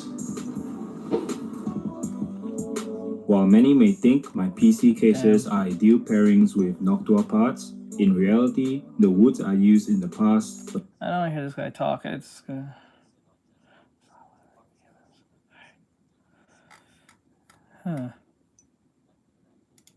I have a confession. I am a long-time Mac user. Seriously, I even worked at Apple for a summer as a programmer. But as much as I love my Mac, more and more lately I've been really jealous of all the awesome game releases on PC. Like, have you seen the new Hades? I mean, Apollo is in it. Problem is, it's been a long time since I owned a PC. We're talking like 2008 when Windows Vista was the big thing. Bionicles were all the rage, and I mowed lawns all summer to save up for an HP Presario F764CA. Remember when laptops were named like that? I'm sure they're better now. Oh. Anyway, point is, I'm decently out of my element here. But I think I have a plan, and I think I have a fun twist on the build. PCs come in lots of different shapes and sizes, so I really need to nail down what my goals are. Ted Lasso. I have 5. First, budget. This is the big one. I'm new to this hobby, and have you seen the price of groceries? This is not one of those videos where you're sitting there scratching your head at how everyone has an RTX 4090 or 5090. I'm used to consoles for gaming. Like, if I wasn't building this, I'd probably be looking at a PS5 Pro or something, which sounds like a good price goal. So, let's put $700 on the board. I quickly learned that this was not an easy price point to hit. My second goal is compact. I want a small, good-looking case. There are some really cool, really big PC cases. Holy shit! For the power button, I wanted to, but we're on a budget and either Team Red or Team size of things. But I want to either first budget. This is the big one. I'm new to this hobby. Big Have you ass seen tower. the price of groceries? This is not one of those videos where you're sitting there scratching your head shit. at how everyone has an RTX 4090 or 5090. I'm used to consoles for gaming. Like, if I wasn't building this, I'd probably be looking at a PS5 Pro or something, which sounds like a good price goal. So let's put $700 on the board. I quickly learned that this was not an easy price point to hit. My second goal is compact. I want a small, good-looking case. There are some really cool, really big PC cases. That's a giant case. Like, it's wild to have a case that big and it still can't run, like, certain games. Imagine having a tower like that and it still can't run Fortnite at at max settings. That should be funny. Like, why is it bigger than you, but yet it still can't run Fortnite? That shit. Right? What? Probably like what do you call it? Flight simulator. Flight simulator will just have its way with your computer, forcefully too. Like, bro, like, I don't know how people can play Flight Simulator. It just looks like a bunch of like boring shit, and then just cooking your PC at the same time. That should be, I don't know. Like straight up fucking.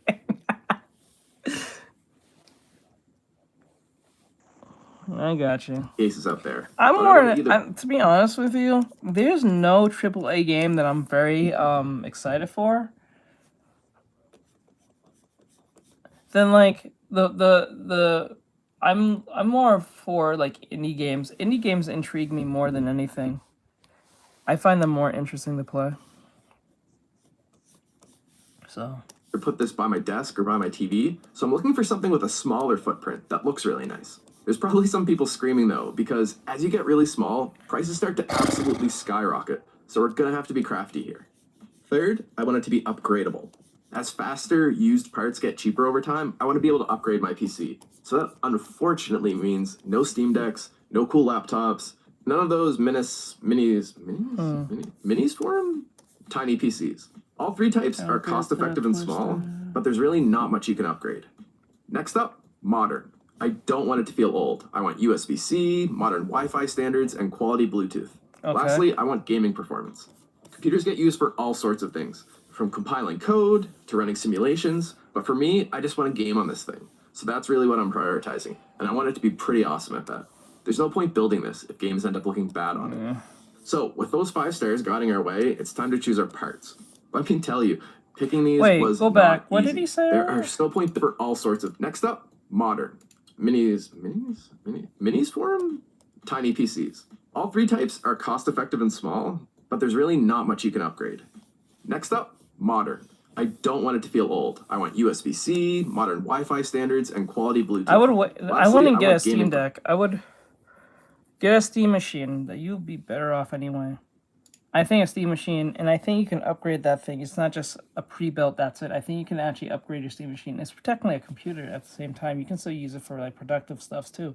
So I would get a Steam machine. I want to get a Steam Deck. Steam Deck doesn't seem worth it because unless you're always on the go, you're never home, then get a Steam Deck. But if you're home all the time and you go out like once in a while or every other day, I'll give a Steam machine makes more sense. Performance. Computers get used for all sorts of things, from compiling code to running simulations, but for me, I just want to game on this thing. So that's really what I'm prioritizing, and I want it to be pretty awesome at that. There's no point building this if games end up looking bad on it. So with those 5 Steam stars guiding our machine. way, Definitely is. It's built to play all Steam games. That's why it's called Steam Machine. It'll be weird that they make a Steam machine and it can't play any of their own games in their own library. That'd be fucking dumb. Imagine having like an Xbox, buying an Xbox, and they say exclusive Xbox games. You play them and you can't play them because the Xbox console can't play them. That'd be weird as hell. it's time to choose our parts. Let me tell you, picking these was not easy. There are so many options. But here are my reasons, and let me know if I did okay. My understanding is that it's kind of like Ocarina of Time, where we have to go on a quest to collect these 6 different medallions. Except our medallions are a motherboard, a CPU, a graphics card, a power supply, RAM, and lastly, storage. Our motherboard is super, super important, as it's what everything else plugs into. This means it helps to dictate the rest of the build. And I went with maybe an odd choice in 2025. For the uninitiated, you first have to choose a motherboard size. ATX, Micro ATX, or ITX. ATX is the physically largest with the most features, but it requires a big case as a result. Where ITX is much more compact, but it also has much less features, like less RAM slots, less expansion slots, but its size makes it the go-to for compact PC builds. Problem is, that size comes at a big price premium. So, enter Micro ATX, right in between the other 2 sizes. Not super big, not super small, but well priced with a bunch of awesome features, making it a really easy choice for me. Next, you have to choose a family of motherboards. A motherboard can only support Intel or AMD CPUs, not both. So you have to make a blood oath to either Team Red or Team Blue. Even then, you have to So I'm on blue. Some of you may be on AMD, but I'm on blue. factor in the socket type, which is how the motherboard and CPU connect. And Intel and AMD update these every few years. So a motherboard with an older socket might be a great deal, but it might not support the newest CPUs that use a newer socket. So this is what we're looking at, Intel or AMD. And for Intel, we choose between the beautifully named sockets LGA 1700 and 1851, which, fun fact, was named for the year Moby Dick was published. In AMD's corner, we have AM4 and AM5. Long story short, both were great, but AMD motherboards seem to have a slight edge on the price right now. Especially where Intel's 1851 socket literally just came out late last year. That means we're down to choosing between AM4 and AM5. Maybe surprisingly, I went with AM4, but hear me out. Being a generation older, the motherboards and CPUs are cheap. And it supports CPUs up to the Ryzen 7 5800X3D, which still absolutely rips in 2025. Specifically, I went with the MSI Pro B550M VC Wi-Fi. An amazing deal at $100, which will subtract from our total. It has Wi-Fi 6E, Bluetooth 5.2, 4 RAM slots, multiple expansion slots, and for benchmarks, the VRMs can handle super beefy CPUs. Buying a new AM4 board in 2025 is maybe a bit weird though, but we're on a budget and the value is really hard to beat. My only complaint is the back I/O. Come on, no USB-C, but don't worry, we'll address that later. Next up, our CPU and GPU. If our motherboard is like the body's central nervous system and it connects everything together, the CPU is the brain of the computer to do all the general thinking. And the GPU or graphics card is almost like a secondary brain. Not as good at general tasks, but absolutely unbeatable when it comes to handling graphics. But before choosing here, I had to go on a little side quest and answer some questions. Namely, what kind of gaming am I looking to... I have to upgrade mine anyway. I was thinking of buying a 5090 upgrading, or maybe I'll get a 4070. I don't know, because I'm at a 3060, so I might just upgrade to either the 4070 or the 5090 if I have the money, but we'll see. Because everything that I get from you guys, for those who donate, goes right back to the stream. If ever rarely goes to me. Everything is to upgrade or to maintain the stream. Do here. If you're looking to only play 2D pixel art style indie games like Stardew Valley, Balatro, you're in luck. Just about any CPU and GPU combo from the last few years will power this beautifully. I'm also stoked to play the new Hollow Knight sequel. It's been so many years since I played the first one that, you know, it has to be out by now. I also want to play some more demanding games like Cyberpunk and Elden Ring. So after looking around, I find you have to place yourself on the spectrum of gaming, where you decide between resolution and frame rate. On the far end, you have the frame rate people, putting a lesser emphasis on visuals, and instead prioritizing making their games feel super smooth, often hundreds of frames per second. On the opposite end, you have resolution people, who don't mind playing a slightly choppier, less smooth experience if the visuals are absolutely gorgeous, which can be really great for story-driven games. Most people are probably in the middle, wanting a nice mix of smooth gameplay and pretty visuals. For me, I'm definitely a resolution person, because I'm coming from consoles where you often have to choose between frame rate and visuals. Like a heathen, I always choose visuals, and I'm happy as a clam sitting there staring at gorgeous 30 FPS plants and Horizon. But I know for a lot of people used to smoother gameplay, something that low would drive them absolutely crazy. Your place on the spectrum is important because it helps to decide what kind of CPU and GPU combo you want when you're on a budget. Why? Well, if you're prioritizing hundreds of frames per second, your CPU has to do a ton of work every second to setting up all those frames before handing them off to the GPU to be drawn. So you need to prioritize a hardworking CPU as much as your GPU in that situation. On the flip side, at a higher resolution but lower frame rate, your CPU has a lot less frames to organize. But each frame will be very detailed, at 4K instead of 1080p, which is a lot more pixels for your GPU to have to draw. New card. What do you think?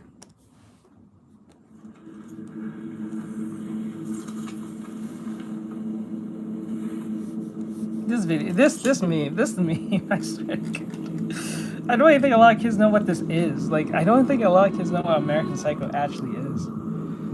They just know the memes. They don't know what this movie is. Something wrong? So in that case, where resolution is more your goal, like me, I want to prioritize my GPU. And because my CPU won't be working as hard, I can go a little bit more budget there. For that CPU, our motherboard choice means we're on Team AMD. And with its AM4 socket, the newest CPU we can choose from is the Ryzen 5000 family of CPUs. I managed to find a used Ryzen 5 5600 on Facebook Marketplace for $70 that should do the job beautifully. It thankfully had 0 vent pins and even includes a seemingly unused CPU cooler.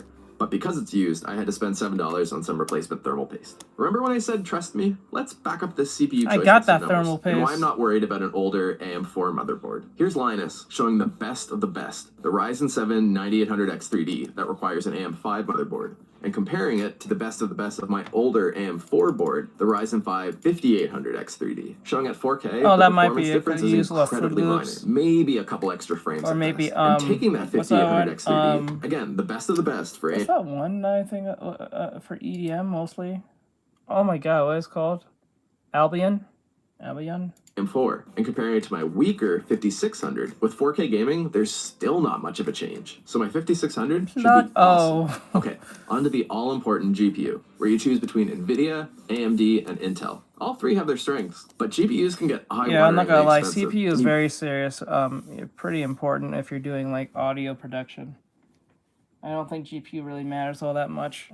Because if you're using a bunch of plugins, I remember I used to use Massive back in the day. My God, that motherfucker. If you do a good thing, that thing will blow up your computer. I remember that. You can't water cool with tears. So my strategy was just to find a good used GPU for around $200. I ended up finding a nicely mid-range card, the NVIDIA 3060 Ti on Marketplace for $170. I picked it up, and being a certifiable idiot, on the drive home, it occurred to me, I haven't even tested this thing to see if it worked, nor did it even say anywhere on the box what kind of GPU it was. That shit almost blew up my computer, because I didn't know what I was doing at the time. I was like... So, I took to the internet for help, and it did seem like it's a 3060 Ti, but I guess the final test will be when we actually plug it in. System RAM is much easier. For just gaming, 16GB seems to be perfectly fine in 2025. And I found a new 16GB Corsair kit for $34, clocked at 3600 megahertz. My motherboard has 4 slots in total, so I could grab another 2 in the future if I'm wanting 32 gigs of RAM. For an SSD, this is where I started to get nervous. Being an Apple user, I knew the SSD is the most expensive part of the system. Why is that? We're going to a 1TB drive could cost literally hundreds of dollars, obliterating our budget. Wait, what? I'm sure it's not a perfect apples to apples, but it turns out in PC land, you can get a well-reviewed budget SSD, like Western Digital's Blue Line, for $55 a terabyte. So I picked up one of those bad boys on Amazon, and holy crap, I had no idea how tiny these were. Last medallion time, the power supply, aka PSU. This one legitimately was hard for a bunch of reasons. The 2 pieces of advice I kept getting were, 1, don't cheap out on your power supply. It powers your whole system and can last ages if you get a good one. Secondly, ideally don't buy a used one. Okay. Why is buying a used GPU fine but not a PSU? That's a great question. I don't know. I'm just following advice. Okay, but what defines quality? A few things. A trusted brand is a really good start. Oh, and power supply fans are totally weebs. If it's not from Japan, it's no good apparently. Wait, what? Go back? Don't buy a used one. Why is buying a used Oh yeah, never buy a used, yeah. GPU fine but not a PSU? That's a great question. I don't know. I'm just following advice. Okay, but what defines quality? A few things. A trusted brand is a really good start. Oh, and power supply fans are totally weebs. If it's not from Japan, it's no good apparently. But overall, the noise and efficiency are the 2 really important things. Efficiency, you say. Long story short, there's 2 kinds of electricity, AC and DC. In ancient times, we found it was cheaper to transmit AC over long distances. So DC lost, and AC... Bro, is that a Ninja Turtle? No, that's just a caveman. Okay, I thought that was a Ninja Turtle in the corner right there. I was like, what the fuck? Became the standard. We later found that's not really the case, but now we're kind of stuck with our infrastructure. Our power lines are AC, our house is AC, but hilariously, most of our electronics use DC. So we need to translate that AC electricity that comes from our wall to DC electricity that our computer can actually use. This is what your power supply does, and its efficiency is how good of a job it does at converting that AC to DC. If it's 75% efficient, that means that of the AC electricity that comes in, 75% gets converted to DC and 25% gets wasted as heat. So obviously, the higher the number, the better here. Cybernetics, a new company that despite lacking an R, everyone seems to pronounce as cybernetics. Wait. I thought it was a Ninja Turtle. I genuinely thought it was a Ninja Turtle. Anyway, Cybernetics is a handy organization that measures efficiency and noise levels for power supplies and publishes these handy graphs, which we can use to check out our options. But that's not all. Like motherboards and people, PSUs come in different shapes and sizes. ATX being the largest, SFX being the smallest, and SFXL being in the middle. Ideally, I would get a tiny SFX or SFXL one, but like small motherboards, the smaller they are, the more they explode in price. So budget-wise, we're gonna have to make the ATX size work. But puzzlingly, while SFX is a size standard in all 3 dimensions, ATX, on the other hand, is a size standard in only 2 dimensions, width and height. But the depth can be however long you want. Seriously, this is an ATX power supply, and so is this, and so is this. What a bizarre standard. For reasons you'll see more of later, we are going to aim for a max depth of 150 millimeters, mostly so we can fit all of our things comfortably in our build. And I landed on, drumroll, the MSI A850G. It supports all the newest stuff, is exactly 150 millimeters in height, and was on sale for $100 new. The max 850 watts of power is probably a bit beefier than I really needed, but it was only slightly more expensive, and it gives me a lot more headroom to use more power-hungry parts in the future. And as for efficiency and noise, on cybernetics, it does really well. I was slightly worried that I overspec'd it, because most people say that power supplies reach their peak efficiency at 50% load or so, but for cybernetics, this one reaches its peak efficiency at right around 35%, which is probably right around where I'm gonna end up. And it's over 90% efficient there. Nice. And as for sound levels, it's virtually silent until right around 450 watts of draw, and even after that, it's really not that bad. And yeah, no clue why they use red to indicate silent, but you can see the legend there at the bottom. Wow. Okay, with that, we have collected our 6 PC part medallions, and we're ready to face the final boss before we actually assemble the whole thing. The case. One of my favorite horror games. This was far and away the hardest part of the whole build to decide on. I'm looking for something well-made, compact, looks good, has modern features, supports micro ATX motherboards, an ATX-sized power supply, and is cheap? Yeah, trust me, that was not easy. In fact, I'm pretty sure this case is a pretty well-kept secret, since when I hinted and asked people to guess, literally no one guessed correctly. The Lian Li A3 was a common guess, and looks like a great case, but I wanted something even a bit smaller. So what did I go with? The Sama IM01. It's only $60, it's made of metal, has a nice minimal look, and despite supporting micro ATX motherboards and ATX power supplies, for volume, which is how these small cases are normally measured, it comes in at a pretty tiny 22 liters or 1,500 tablespoons in total size, which means it almost qualifies as a full-on small form factor or SFF PC, which would mean it's under 20 liters. Heck, it even comes with a cute little fan. But do you know what sold me in the end? It's absolutely incredible description on Newegg. The tiny me has big idea. Big ideas are exactly what I want to hear, because GPUs are getting big. Fun fact, at a max length of 335 millimeters, this case can support longer GPUs than the juggernaut Mac Pro at 312 millimeters. That leaves me plenty of room for upgrading.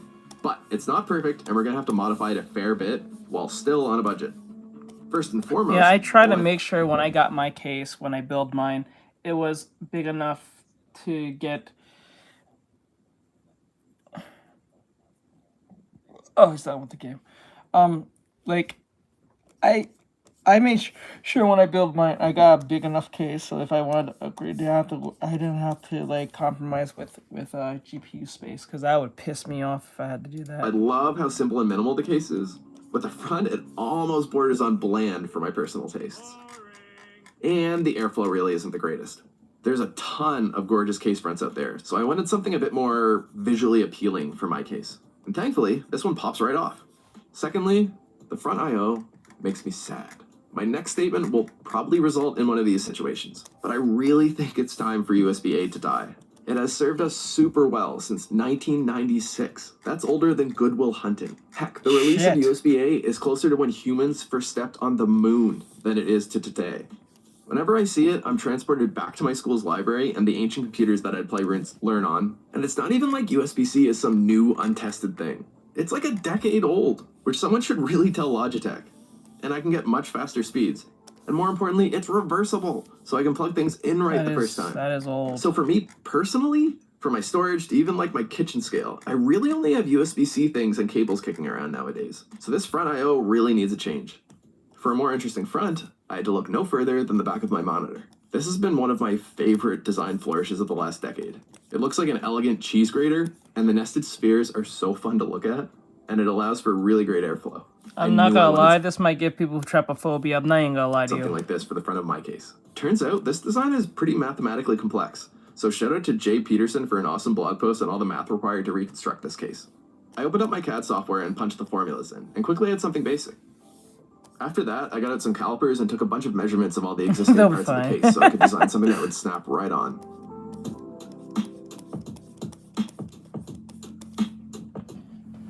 After about a full day, I ended up with something I was really happy with and went to 3D print it as a test. And, uh-oh, it's too big for my 3D printer. To make it fit, we'll bust out the Pythagorean theorem, where a squared plus b squared, yeah, we just lean it back a bit and it fits. Test print time. And what do you know? It printed easily, snapped right on, and outside of the color, I'm loving the look and the increased ventilation. The original case had these little separate pins that the front panel would snap into, and I even modeled those as part of the design. But it turns out just making slightly undersized holes worked incredibly well and strong. Work smarter, not harder, right? You can see I also made a quick draft of the front I/O of the case, a simple setup with a power button and 2 USB-C ports. I could have kept the headphone port, but I mostly just use wireless headphones nowadays. What the heck? The cat! The cat, like, what the fuck? But I think I prefer the current version. And I always hear about people's cats walking on their power button, and mine definitely will, so I wanted to design around that. Being a Mac user, my initial thought was to put it on the bottom of the case. But in the end, I put it on the top, but recessed it slightly so that no cat paw can actually get into it. But human fingers still easily can. Okay, but how do we change our front I/O from USB-A to C? I found a pack of these cheap front I/O replacement cables that have USB-C and connect to your motherboard's USB-C output. The only issue is that our motherboard only has one USB-C output. So I also bought a cheap adapter that converts the USB-A header to USB-C while still keeping that nice 5 gigabit speed. Now we can't really have vertical USB-C ports anymore because the cables won't fit, but we can rotate them horizontally. I mocked up a design so these could slide in with a plate that would go over them to secure them into place with these M3 screws. And a quick test showed it worked like a charm. For the power button, I wanted to avoid spending more and looked into harvesting the power button from the original front I/O. Sure enough, it was super easy to desolder and it's just a basic button. I also wanted the nice white power status LED beside it, so I also desoldered that and gave it a quick test with a coin battery. Wait, it's blue? Ugh. I really don't like blue status LEDs. They just feel so distracting. But thankfully it comes right out of its casing and we can just replace it with a 5-cent white LED from Amazon. Nice. Getting a 3D printed button to actually click is something I have no idea how to do. In fact, I still don't know if I did it correctly. But what I did do was print a little cavity for a circular button with a square base to set in. The square base is so the button won't spin around when you click it. From there, I made a little shell for the power button to sit in that would push up against the square base. And another cap to clamp it down, and a channel for the eventual wires to run out of. After a bit of trial and error, I finally got something with a nice, satisfying click. I then just needed to add a little cavity for the LED to sit in, so I gave it a tiny little hole for the light to shine through so that it wouldn't be too overwhelming. Spoiler alert, yeah, it still would be. One remaining issue. The ventilation for this panel is almost too good. Dust bunnies are going to ravage this, so I designed a little filter mesh, like what already exists on the sides of the case. I could have just bought this on Amazon, but why not 3D print this too? I kept with the theme of the front of the case and went with a bunch of offset circles.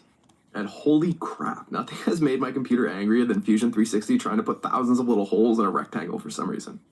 I split it in half so it would fit on the printer bed easier, and I added some ridges so it could slide into the front panel. A quick test print is really promising and really fun to play with. The last thing I wanted to design was some replacement feet.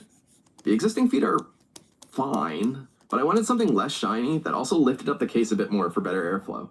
I think a tapered design like this would be a really nice improvement. With all that designed, all that's left to do now is our final high-quality print.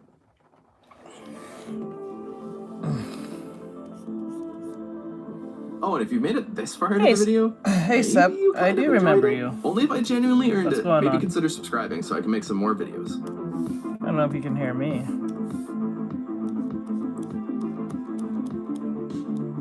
I didn't notice you came in till right now. I do see you on Instagram. That came out pretty great. Layer lines are you can hear minimal, me, I but we'll remember. definitely need to touch it up some. The mesh fits in snug, and the panel snaps onto the front of the case in a very satisfying way. And I'm loving how the feet came out. We're just missing the you're parts not? to hold the That's front I/O cool. in. One sec. How are you enjoying your outside, being outside of that? Must feel liberating, isn't it?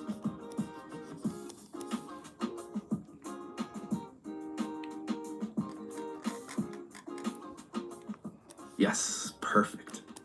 Oh, and if you want any of these parts for yourself, I'll just put a free Okay, download link in the that's description that you cool. can grab. Now our Good only you. catch is the colors and finish between our prints and the Free case now. aren't really a Yay, great match. let's go, Fortunately, Seth. I already Let's wanted go, to paint hon. the case Let's itself go. more of a graphite color Glad rather for than you. its stock black. I think a cool dark gray Well, just gives that's cases great. a really Let's go. premium look. So I ran off to the hardware store that to pick up some education. primer and paint. Good for you, And huh? landed on some sandable primer, which should also help to fill in What are you any going for? imperfections in the 3D print. Technology? I also got some metallic spray paint and clear coat. I then Something smoothed in out the tech, surface with I a combination would of probably wood filler, assume. sandpaper, and the sandable primer, repeating until everything looked really nice and smooth. I scuffed up the main PC case too, so that the primer would adhere better.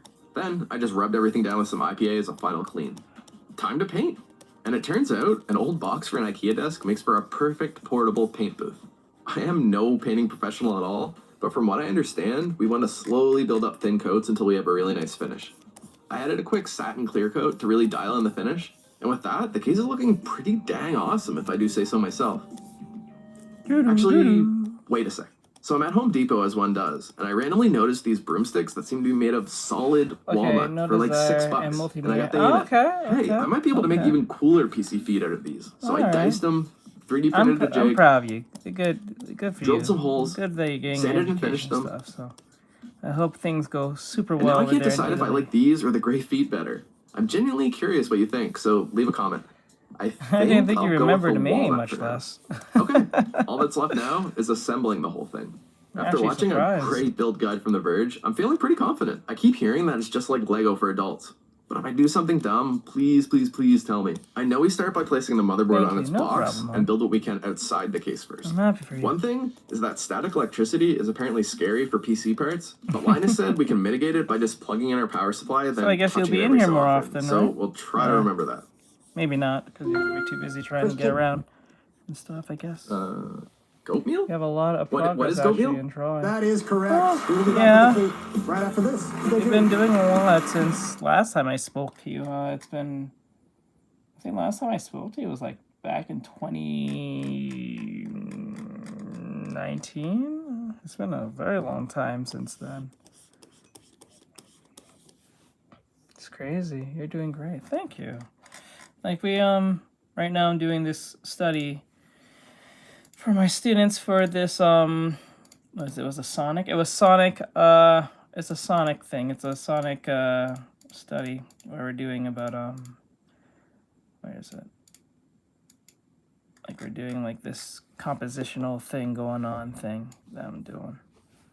So yeah. I just did Rouge and Blaze. I'm just doing Amy Rose, and then when they're done, I'll be done with that, and then I can finally go back and fix the finish the V-tubing models, and then I'll be up to date with everything. That'll be cool. Yeah, it was years. It was 1 year ago. Like it was years ago. It was a year ago. It felt more longer than that. Huh. Holy moly! With that burst of confidence, let's start. I really with the thought it was CPU. much longer We'll begin than by that. raising the small lever by the socket. Holy AM4 moly! CPUs have the pins on the bottom of the actual CPU, so I have to be careful here. Holy We want to align the crap. little triangle on the CPU with the little amazing. triangle on the Thank you. socket. Then just line those up as best you can, and you kind of just no scope it. Well, It might take a few I'm tries. actually surprised you remembered Just me, much less kidding. came back to We say want to hello. very carefully lower it into place. Then we just lower the arm to lock it in. Quite honored. Thank Cooling you. was an area I haven't remember talked me. much about, but the Ryzen 5 5600 comes with a stock cooler, and I'm hoping alongside So the what's GPU your big fans plans for and today? the included You case gonna- fans that will have enough airflow to meet all our for the rest demands, of the but I day? guess we'll just have to see Or when we night. test I some don't know games. what time is it To over there for install you. the stock CPU cooler, we first want to remove the retention brackets on the front. Then we'll apply our thermal paste. I heard you can just put a pea-sized blob down, but I don't trust peas. And this cool Optimum guy said you can just paint it on evenly, so I'm gonna do that. The cooler can only go on this way or this way, so I'll choose this way so that the cable can go toward where it plugs in. Now we just gently line up the cooler with the 4 screw holes and tighten it down in a diagonal pattern. I'm also going to take out these 4 fix his screws and head. realign the top logo because it was really Right bothering here. me. Ah, much better. Then we just connect that cable to the CPU fan header on the motherboard. For the SSD, our motherboard supports 2, and we'll use the main one in the middle. Okay. I'm always was thinking when I'm going to tell you I'm free and finally. Aw. I feel very honored at the fact that you still thought of me since your freedom. I'm so happy for you. University projects. Get those projects. Yeah, those deadlines are gonna be crazy. So you better get those deadlines in. Stay focused on that education. Trust me. Education is where it's at. You should be very proud of yourself. Oops, made a mistake here. Thank you, bro. No problem. No problem. Next up to bat is our RAM. The motherboard silkscreen thankfully helpfully shows which DIMM slots to put the RAM into if you only have 2, so I'll follow that. I open up the tabs and they're just supposed to click nicely into place. I think that's everything for the motherboard since What was we that? do the GPU and the PSU once it's actually in the... I open up the tabs and they're just supposed to click nicely into place. Oh, is that I Shaq? think that's everything for the motherboard since we do the GPU and the PSU once it's actually Let's in go. the case. So, onto the case, where we'll first take off some Big I'm panels proud for of you easier too. assembly. Thank you. We'll also pop in the I/O shield for the motherboard before we forget here. Now we can screw the motherboard down, Oh, noting that man. the case has 7 I standoffs appreciate and our motherboard has 8 holes, Alright. so hopefully 7 is secure enough. Let's see. But just to be sure, I won't take this mountain biking until someone comments. Now, let's do the front panel I/O. By first stealing the cables from the front So I/O's what's the power big button plan and for LED, you, Sep? checking which is positive and which is negative, then soldering it onto our own power button. And when LED. are you going to Italy? Then Is we can it very secure all the soon? front I/O down to our Is panel it with like some this M3 month screws. or next month or? And then plug the other ends into our motherboard. Quick cookie break. Doesn't look like Amy. It is the way I'm drawing. Next up is our beloved GPU. Its thickness Maybe if I takes up keep 2 it, like- slots, so ooh, magnets. So we'll unscrew 2 slot covers, unlock the PCIe latch, insert it into the motherboard with another satisfying click, and finally secure it to the case. For our power supply, we'll unplug it, then grab our power cables. There's a ton, but for us, we'll only need the 24-pin motherboard cable, the 8-pin CPU I'm in cable, Rome. I'm going and our to be GPU has 2 here for connectors, 2 so we'll need years the at least. 12-volt high Okay. power to 2 8-pin Hope connectors. people in Rome. We'll plug in Rome those is into our being power nice. supply first for easier routing. Then I just had to modify the bracket a bit How's so the that the plug food would there? fit. From there, Tell it's me- just a matter please of tell me plugging it the in and food tastes screwing it great. into place. Now we can route those cables to the motherboard header, the CPU header, and finally the 2 cables going into the graphics card. 2 weeks here. Ah, We'll cable manage a bit with some cable ties, and how are you enjoying not it? Is it bad. nice? You can see this is why we had that 150 Are the millimeter people height nice? requirement for Is our the power scenery supply. nice? Shout out to a person for doing the digging, but any longer than that and the cables coming out would limit us from being able to use any longer graphics cards. And my dream of one day putting in a big 4090 would be just that. A dream. That's Wow, the dream. believe it or not, that is everything installed. Now is the big test to see if we actually did everything correctly. The LEDs on. Okay. The food are great, but not as good as Harrison food. I gotcha. Oh my god, it worked. Aw. Let's go!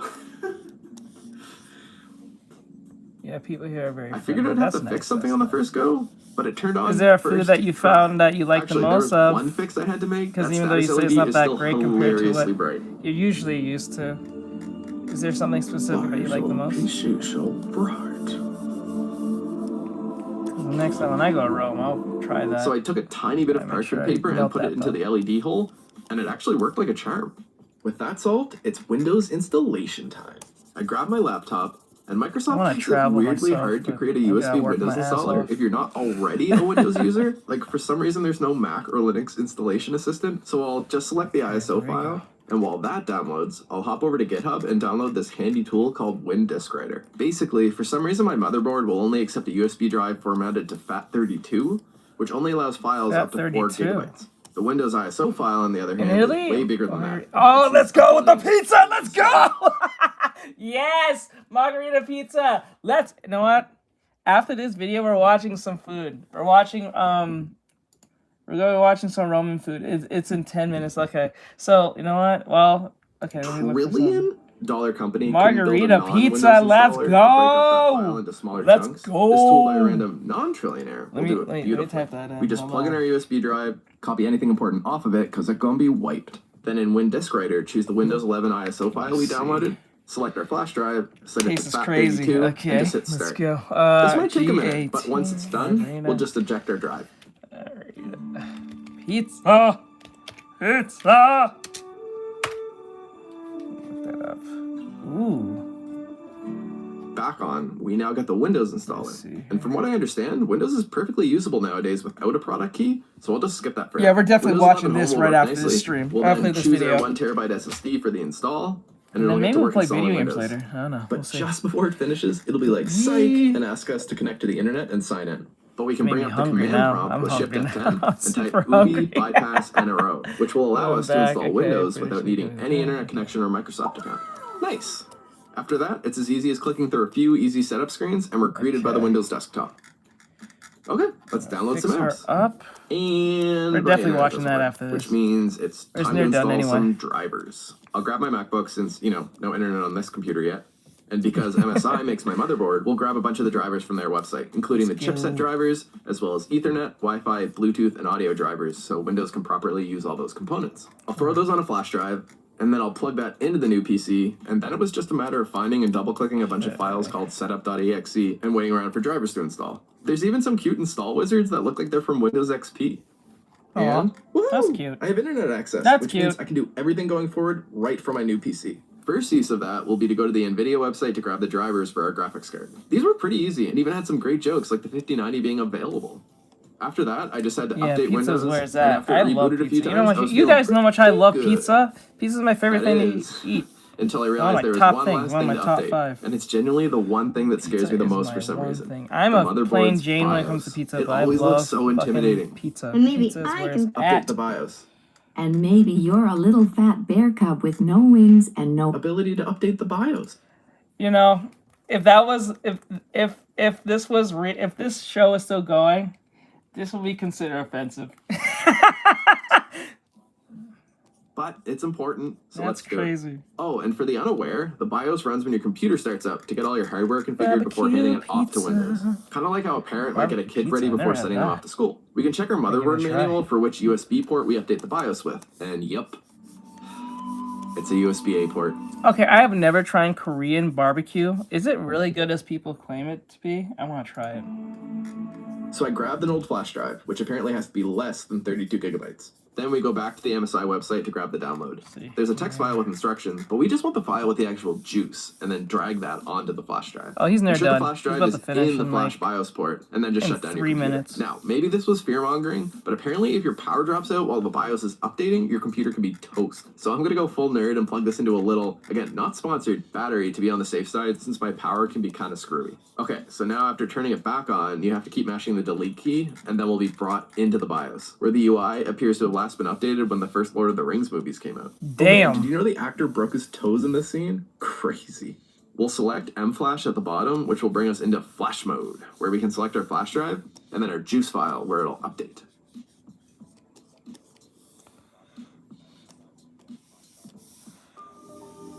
Hey, that wasn't Okay, so gotcha. bad. But we're not I out never of had the woods barbecue yet. pizza. That's new We'll to go me. back I into the never thought it was even BIOS, a and thing. while we're there, we'll tweak some recommended settings by entering advanced mode. I'll give it a try like still. enabling XMP, which lets our RAM run at maximum speed, enabling resizable bar, which boosts our GPU's performance, and enabling virtualization and secure boot. I also noticed weirdly the keyboard couldn't wake the PC up from sleep, so the last thing was just tweaking that setting. Okay, yeah, that wasn't so bad. Take that, Mother Bear. Now let's start. We got Chrome earlier. Ooh, let's download hardware info for a common use case. See if we She can looked scam back on like, are you Facebook serious? Marketplace. Okay, it is. I like that. Take that, It's Mother gonna Bear. happen. Mayo, Next, I Shindy. learned from 2006. Don't I need an antivirus or something? What the But hell? Apparently, Windows has a good built-in one now. Nice. That's Now I just crazy. have to stay away from LimeWire. That just leaves Steam to install. LimeWire. Oh my Little buddy god. performs. Like, damn. LimeWire, bro. Remember LimeWire, Bri? Holy shit. Lord, if you want to give your computer super aids. Oh my god.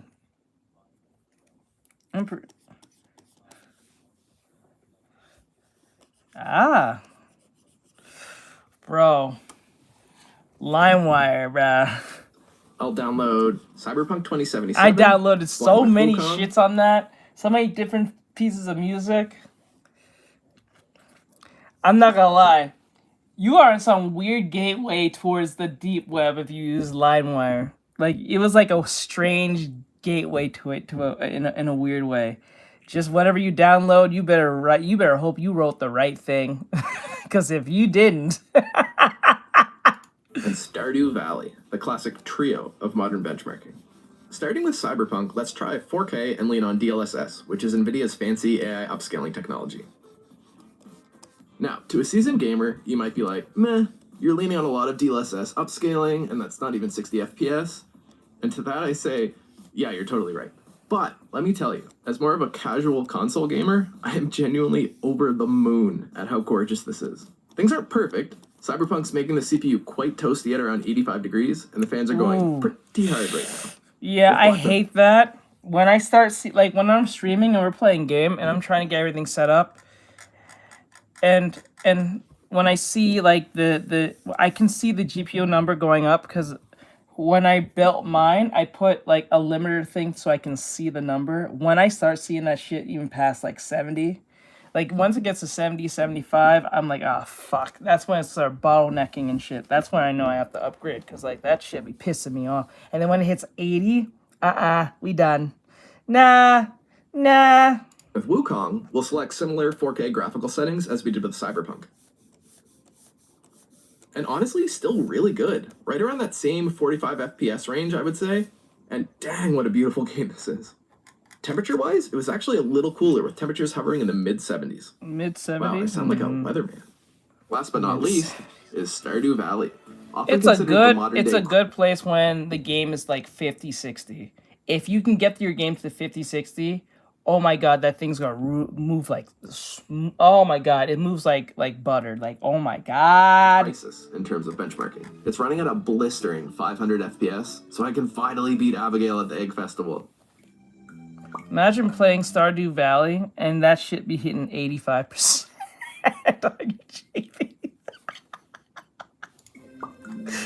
Should be funny. Like, what the fuck are you doing? Like, shit. That shit be funny. I'll be laughing my ass off on that. The fuck? Because it did better than I expected at 4K, let's try a 6K monitor that's more for productivity. They are siblings after all. 4K is a total of over 8 million pixels, but that looks meager compared to the enormous 20 million pixels that 6K is pushing, so I do not expect this to go well at all. And Cyberpunk worked okay. Actually a little better than I thought, but I think 6K might be asking a bit too much. Bro, if you're hitting 6K, like if you're... What? Like, do you really need a 6K monitor? Like, I mean, it's you stunning, really need especially that? with the HDR. But hovering around 25 FPS and 90 degrees on the CPU meant not exactly I don't think playable. our eyes can see past like 8K, but from that point, once it goes past like 8K and shit like that, you really can't see much of a difference. Black Myth Wukong at 6K was just about the same as Cyberpunk, with under half the frame rate versus 4K.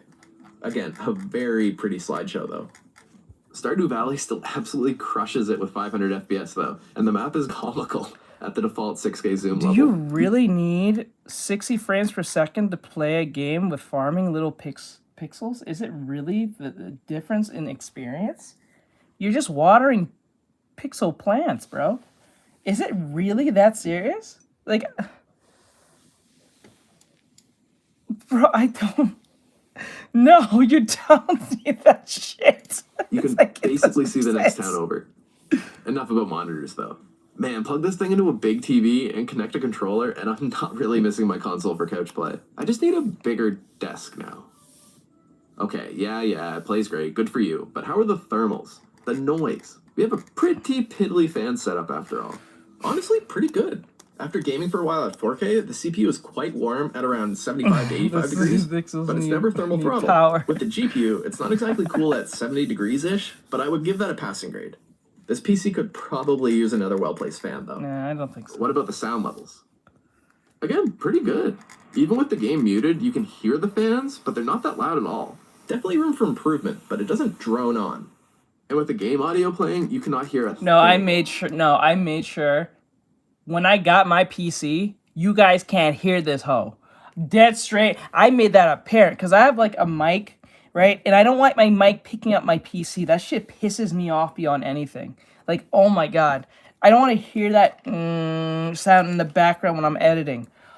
Oh my god, it's so annoying. It's so distracting. It takes away from the whole scene of things.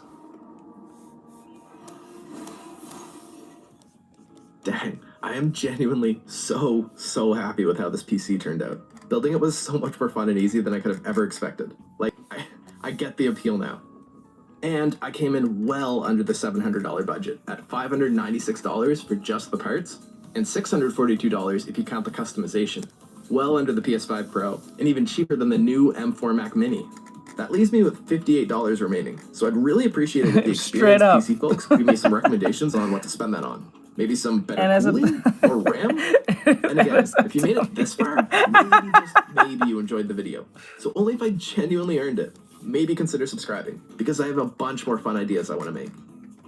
Bye for now. Puppy.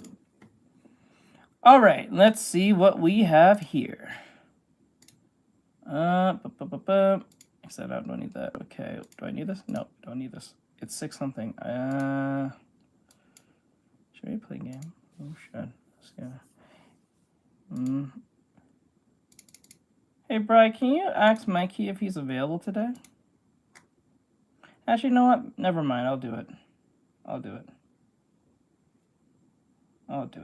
bud. Thanks.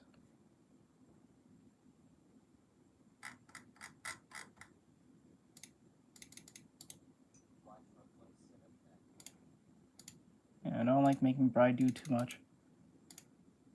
I just want him to chill. Let me see. I am so fucking hungry.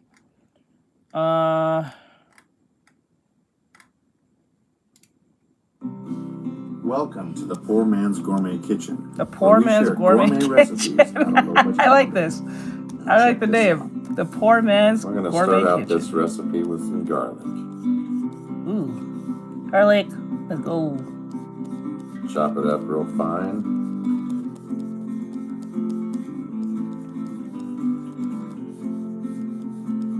Now in a bowl, we'll pull some olive oil. And we'll add our garlic.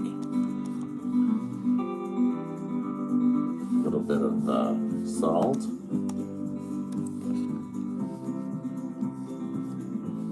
And we'll stir that together real well. A little more olive oil. Now once that's stirred in, you want to taste it. Make sure it's not too salty.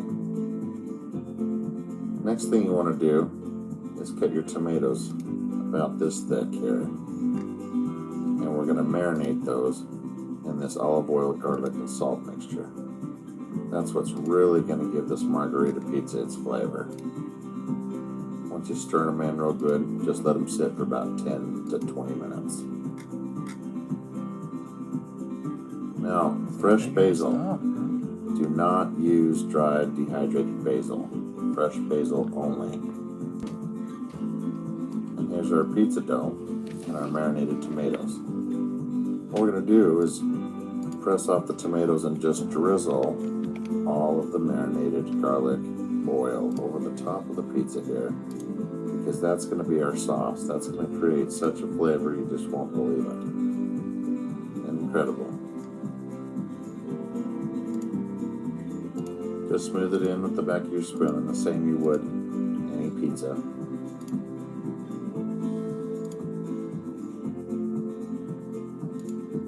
Now, we're going to take some provolone cheese. I'm going to throw that down here.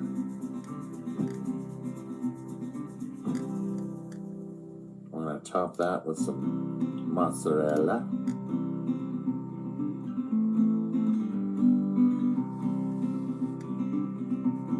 I'm real picky with it, so I want it perfect. Pizza's an art, you know.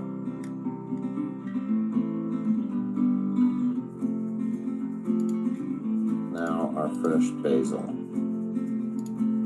My hands are wet, so it's kind of sticking to my fingers, but just spread it out evenly, just like you would the cheese.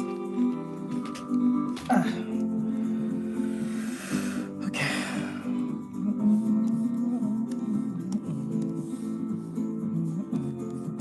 Now our tomatoes. I just spread them out like pepperoni.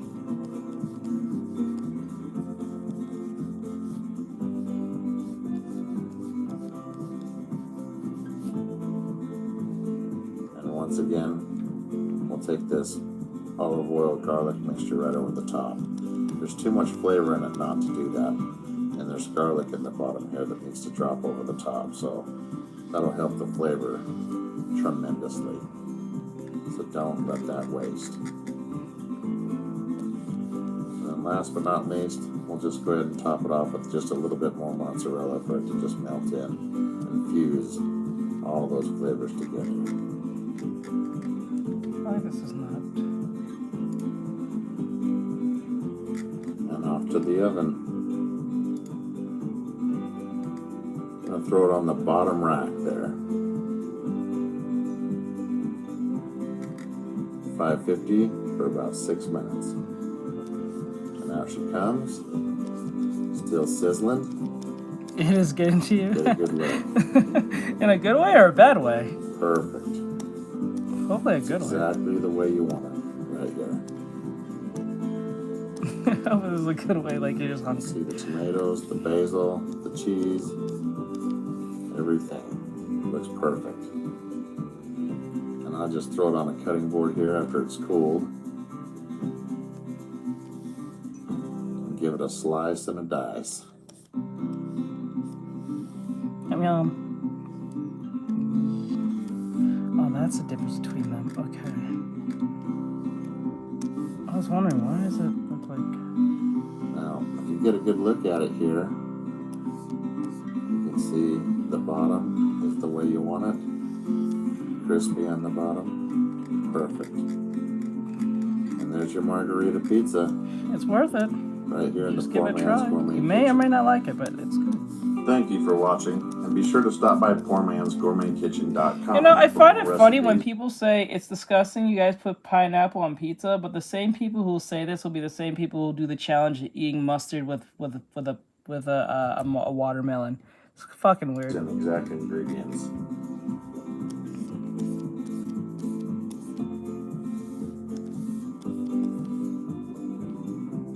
That's crazy. That shit be crazy. Let me see. Crispy pizza. Let's go. Forget what you know about pizza. Chicago thin crust pizza breaks every single rule. Once you pop them, you can't stop. As a New Yorker, my favorite type of pizza might surprise you. Put a margarita pizza, a New York slice, a Sicilian, and a Chicago thin crust pizza in front of me, I'm grabbing the squares every time. Now the real pizza of Chicago, the thin crust is defined by a cracker-like crust. And after some time in Chicago, studying this style of pizza with my friends, I've discovered the secret to achieving that cracker-like crisp. Let's Today give it I'm a gonna try. If you share don't that like it, with you you. like it. This is my Chicago-style pepperoni cherry pepper thin crust. And it obviously starts with pizza dough. Now my research is largely sourced from two Chicago natives and pizza snobs, Adam Witt and Tony Scardino from Professor Pizza. And Adam has a more traditional style crust, so with his blessing, we're gonna be using that crust today. I'll leave a link to Adam's channel. Go show him some love. So we've got bread flour here. You could use all-purpose, but you kind of get a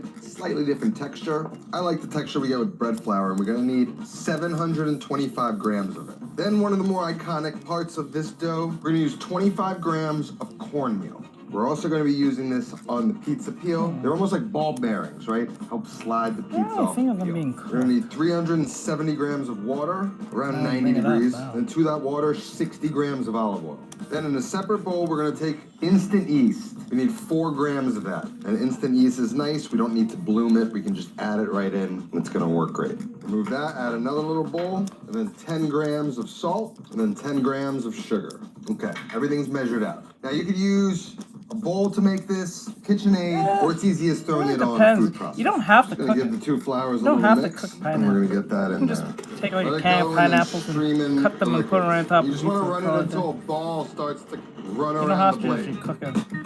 I don't think they even cook the pineapples with the pizza. I think they Now sometimes that just put the ball pineapple. come together, right? Now what we're gonna do is let this roast for 20 minutes, come back, and then we're gonna add in the yeast. Our 20 minutes is up. Look how much stretchier it already is. It's not that tacky. We kind of want it on the drier side too. So what I'm gonna do, pour in the yeast, and then we're gonna let it go for another 30 seconds.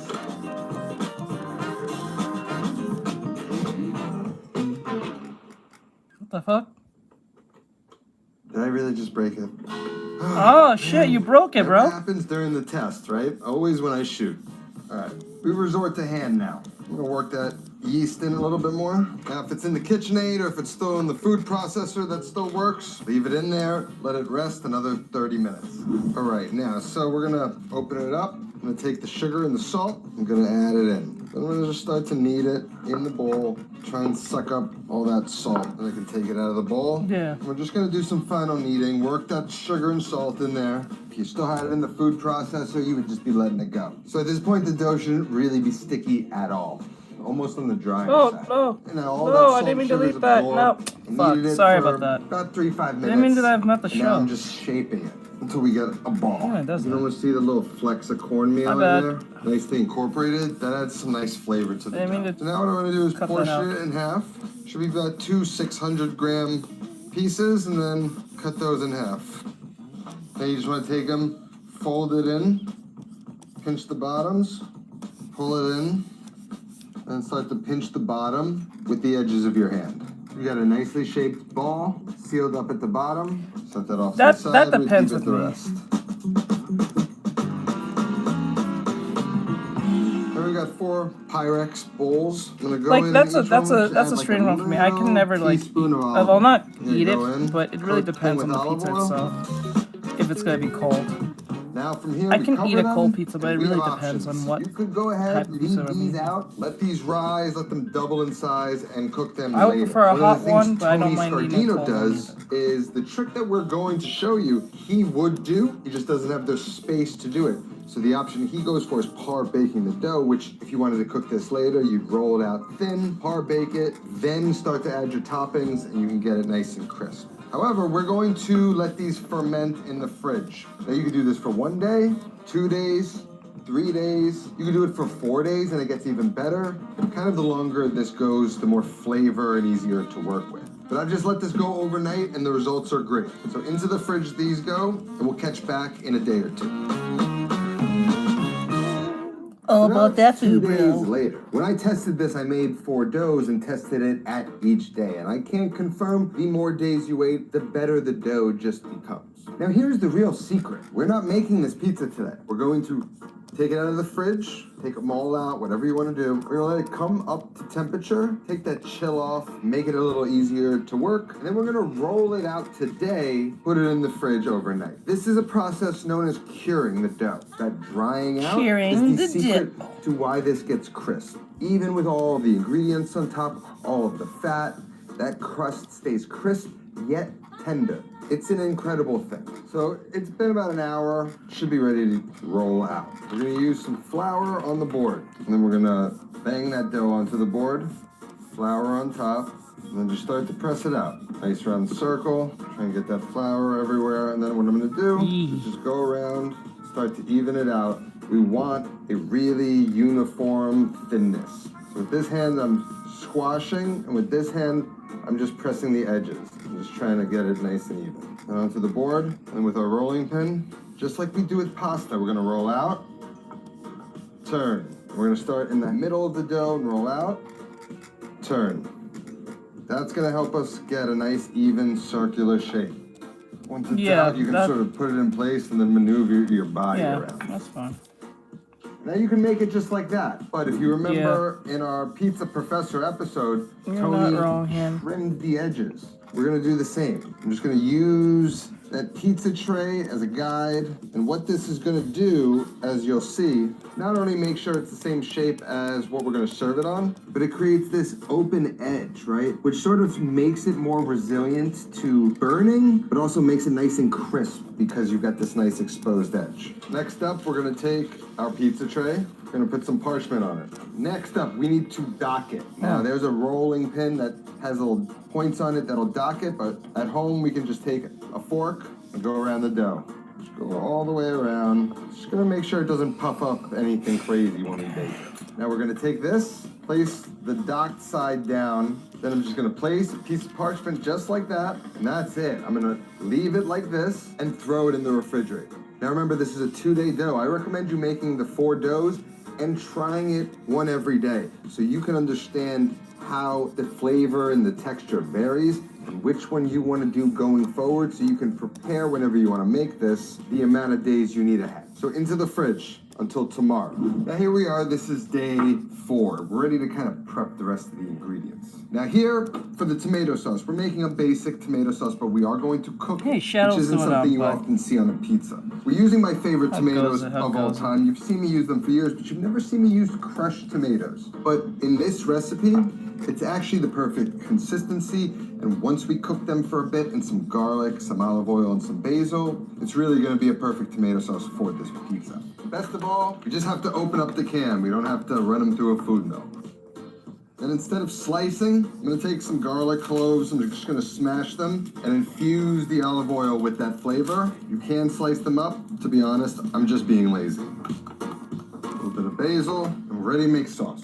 Now over on the stove, I've got my saucier. I'm gonna cover the bottom with some olive oil. I've got the heat on about medium high. I'm gonna go ahead and toss in those garlic cloves and the basil. Season them with some salt, and what we wanna do is sort of infuse that basil flavor and that garlic into the oil. And we're looking for that garlic to start to develop a nice golden brown on the exterior. That's gonna just develop a more complicated garlic flavor, and it's telling me that the garlic is giving off all of its Is the flavor. stream too loud, dude? And once that garlic is brown, we're gonna remove that basil, and then we're gonna go ahead and add in our crushed tomatoes. You wanna turn the heat off, otherwise you're gonna get a big reaction out of the tomato and the oil. Once it hits the pan, then we're gonna hit it with some salt. Alright, We're gonna because bring like I it don't up want to a simmer. my We're just mic gonna allow it and to the cook for about background 20 or 30 minutes. too loud just and so it's hard to nice listen and to, thick, or and all those it's hard to flavors like have pay developed. attention, or You want a it's thicker becoming annoying. sauce on this type of pizza. I would so just the ask toppings Bri, but hold and don't I sort think of he's been in my slide stream out. long enough We're to gonna just be making a to, like, ranch, get which used might to it, so offend I'm somebody, actually- but I kind of like ranch on pizza. I don't put it on every pizza. But Is a it too pizza loud? Like this, a pizza that breaks all the rules, I'm gonna do it. And it starts with 2 ingredients. Predominantly, I like to use sour cream. I really appreciate these new packages. Now, the thing with ranch is that oftentimes it can come out a little too thin. Topping a pizza with a ranch, you don't want it too thin, and you want it to hold. Next, we go in with some mayo, roughly equal amounts. And so now, usually, I would add buttermilk, sort of cream it all out. But you see how thick that is? I kind of want it super thick like that because I'm going to make a cherry pepper ranch. And I'm about to add liquids into here. So instead of buttermilk, I'm going to kind of use the liquid from the cherry pepper juice. I'm just going to toss some of these in and just a little bit of that liquid. Then just a little bit of lemon zest. Next up, some classics, some dried parsley, and then some dried dill. And then another 2 ingredients I find to be core. Not garlic and onion powder, but dehydrated onion and dehydrated garlic. We go in just with like a pinch. Once we blend it all up, they'll hydrate again. Same thing with the onion. Then a little touch of MSG. You don't have to add MSG. it. Salt and some fresh cracked black Uncle pepper. Roger. Put it on. Yeah, MSG. Uncle Roger will be proud. A little stuck Like, on the put side. MSG. And just give it a little mix. Hiya.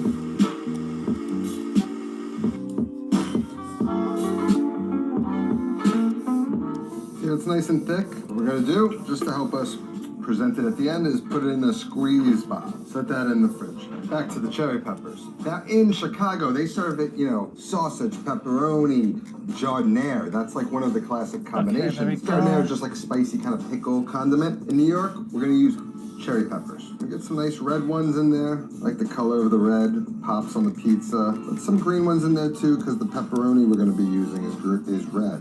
Just get a bunch of colors in there. And sort of just like jardiniere, we're gonna just roughly chop them just so they disperse on top of the pizza really evenly. Just a real rough chop.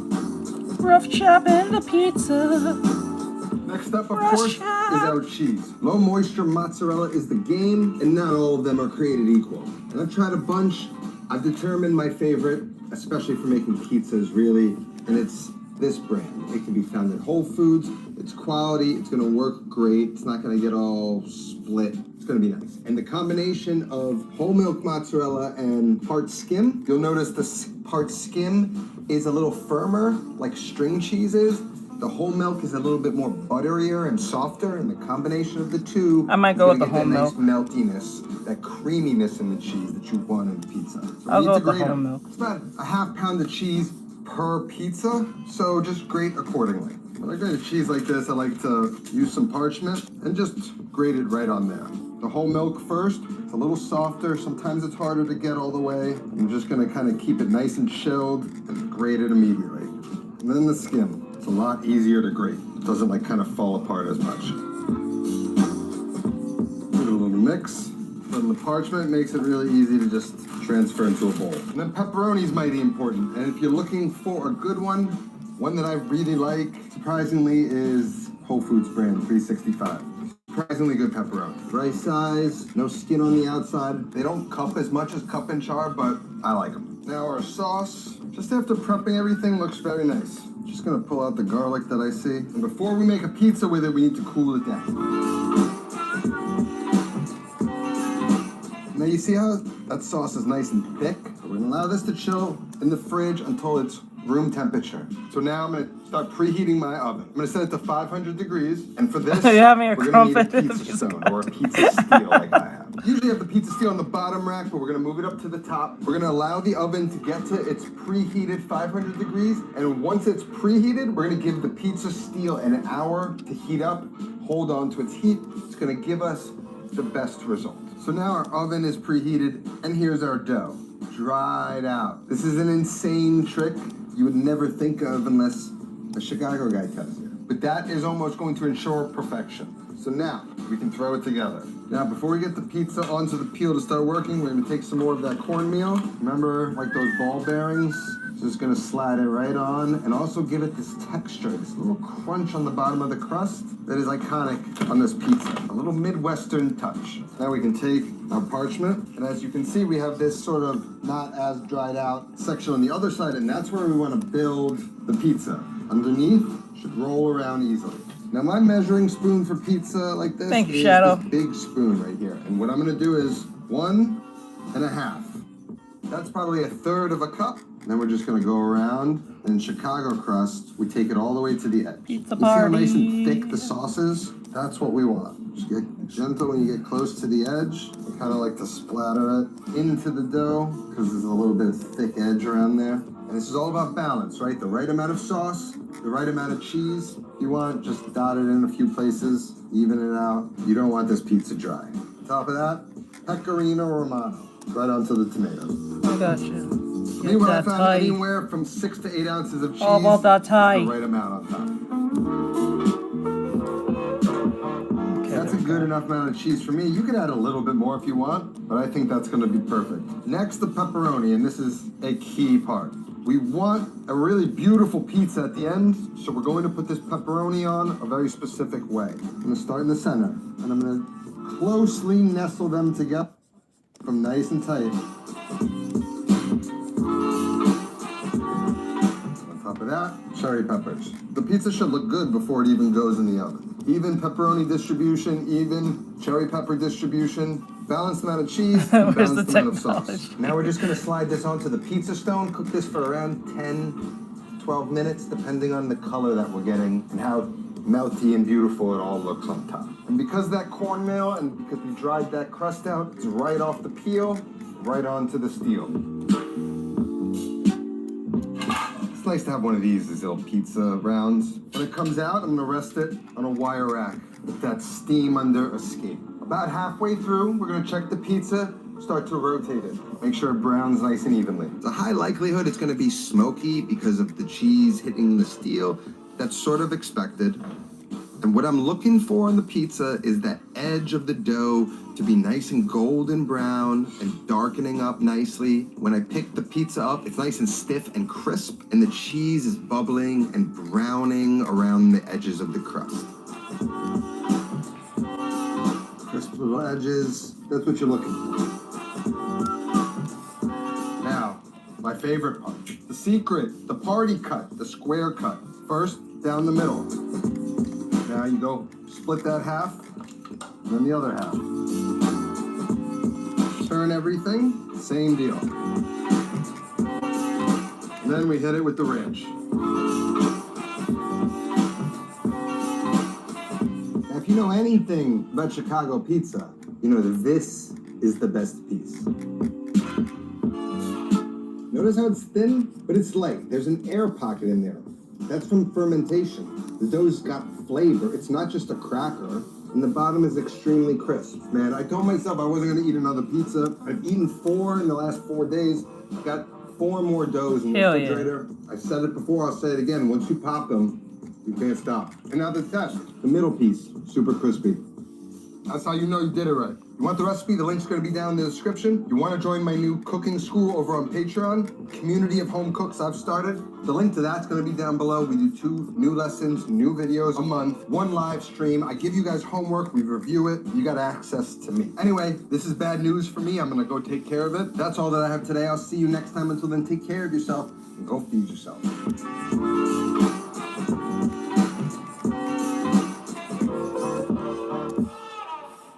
Cool.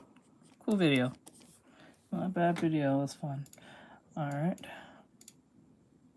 When clothes have wrinkles, it means that there is something inside them, and the smaller the space, the tighter the clothes will be, and the smaller the wrinkles will be.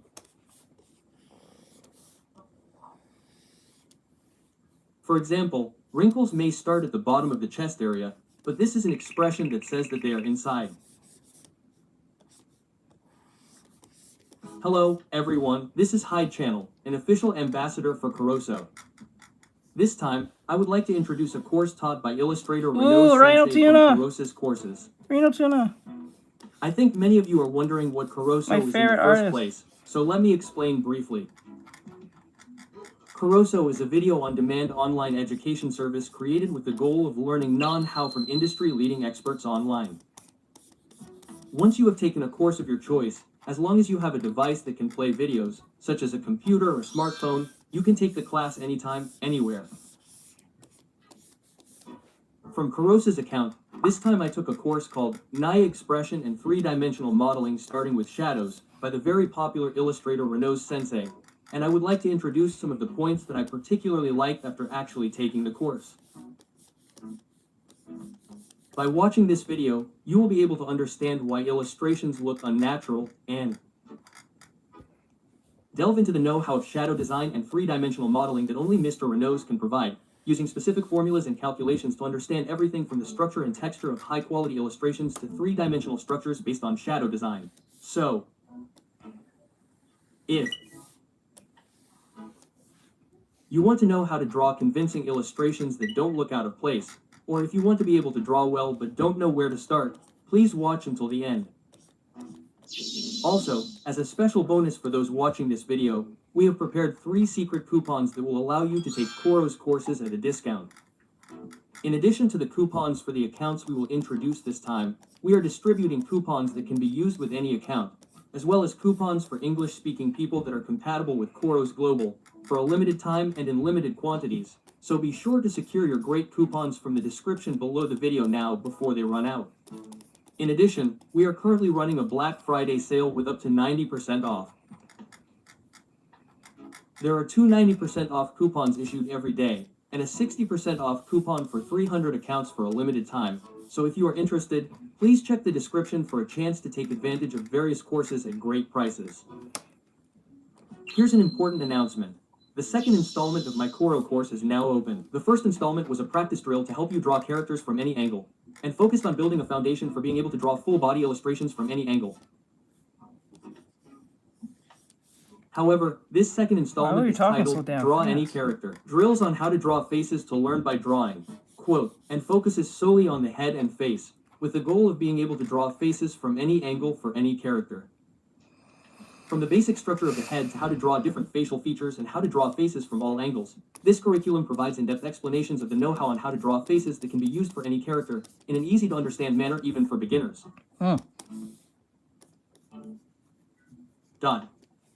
If you're drawing faces by feel but feel uncomfortable, or if you suddenly can't draw them as soon as the angle of the face changes, and want to get over the worries of not being able to draw them and learning the skills to be able to draw any character from any angle, check out the link in the description now. In addition to the online salon, illustration requests are also being accepted on a website called Seta. If you'd like to search for illustrations first, there's a link in the description, so please check it out. My work history is also in the description, so if you're interested, please check it out. Also, this channel provides useful information for people who want to make drawing their career, such as animators, illustrators, and manga artists, so if you're interested, Please subscribe to the channel and set notifications so you can see new videos as soon as they're released. Now,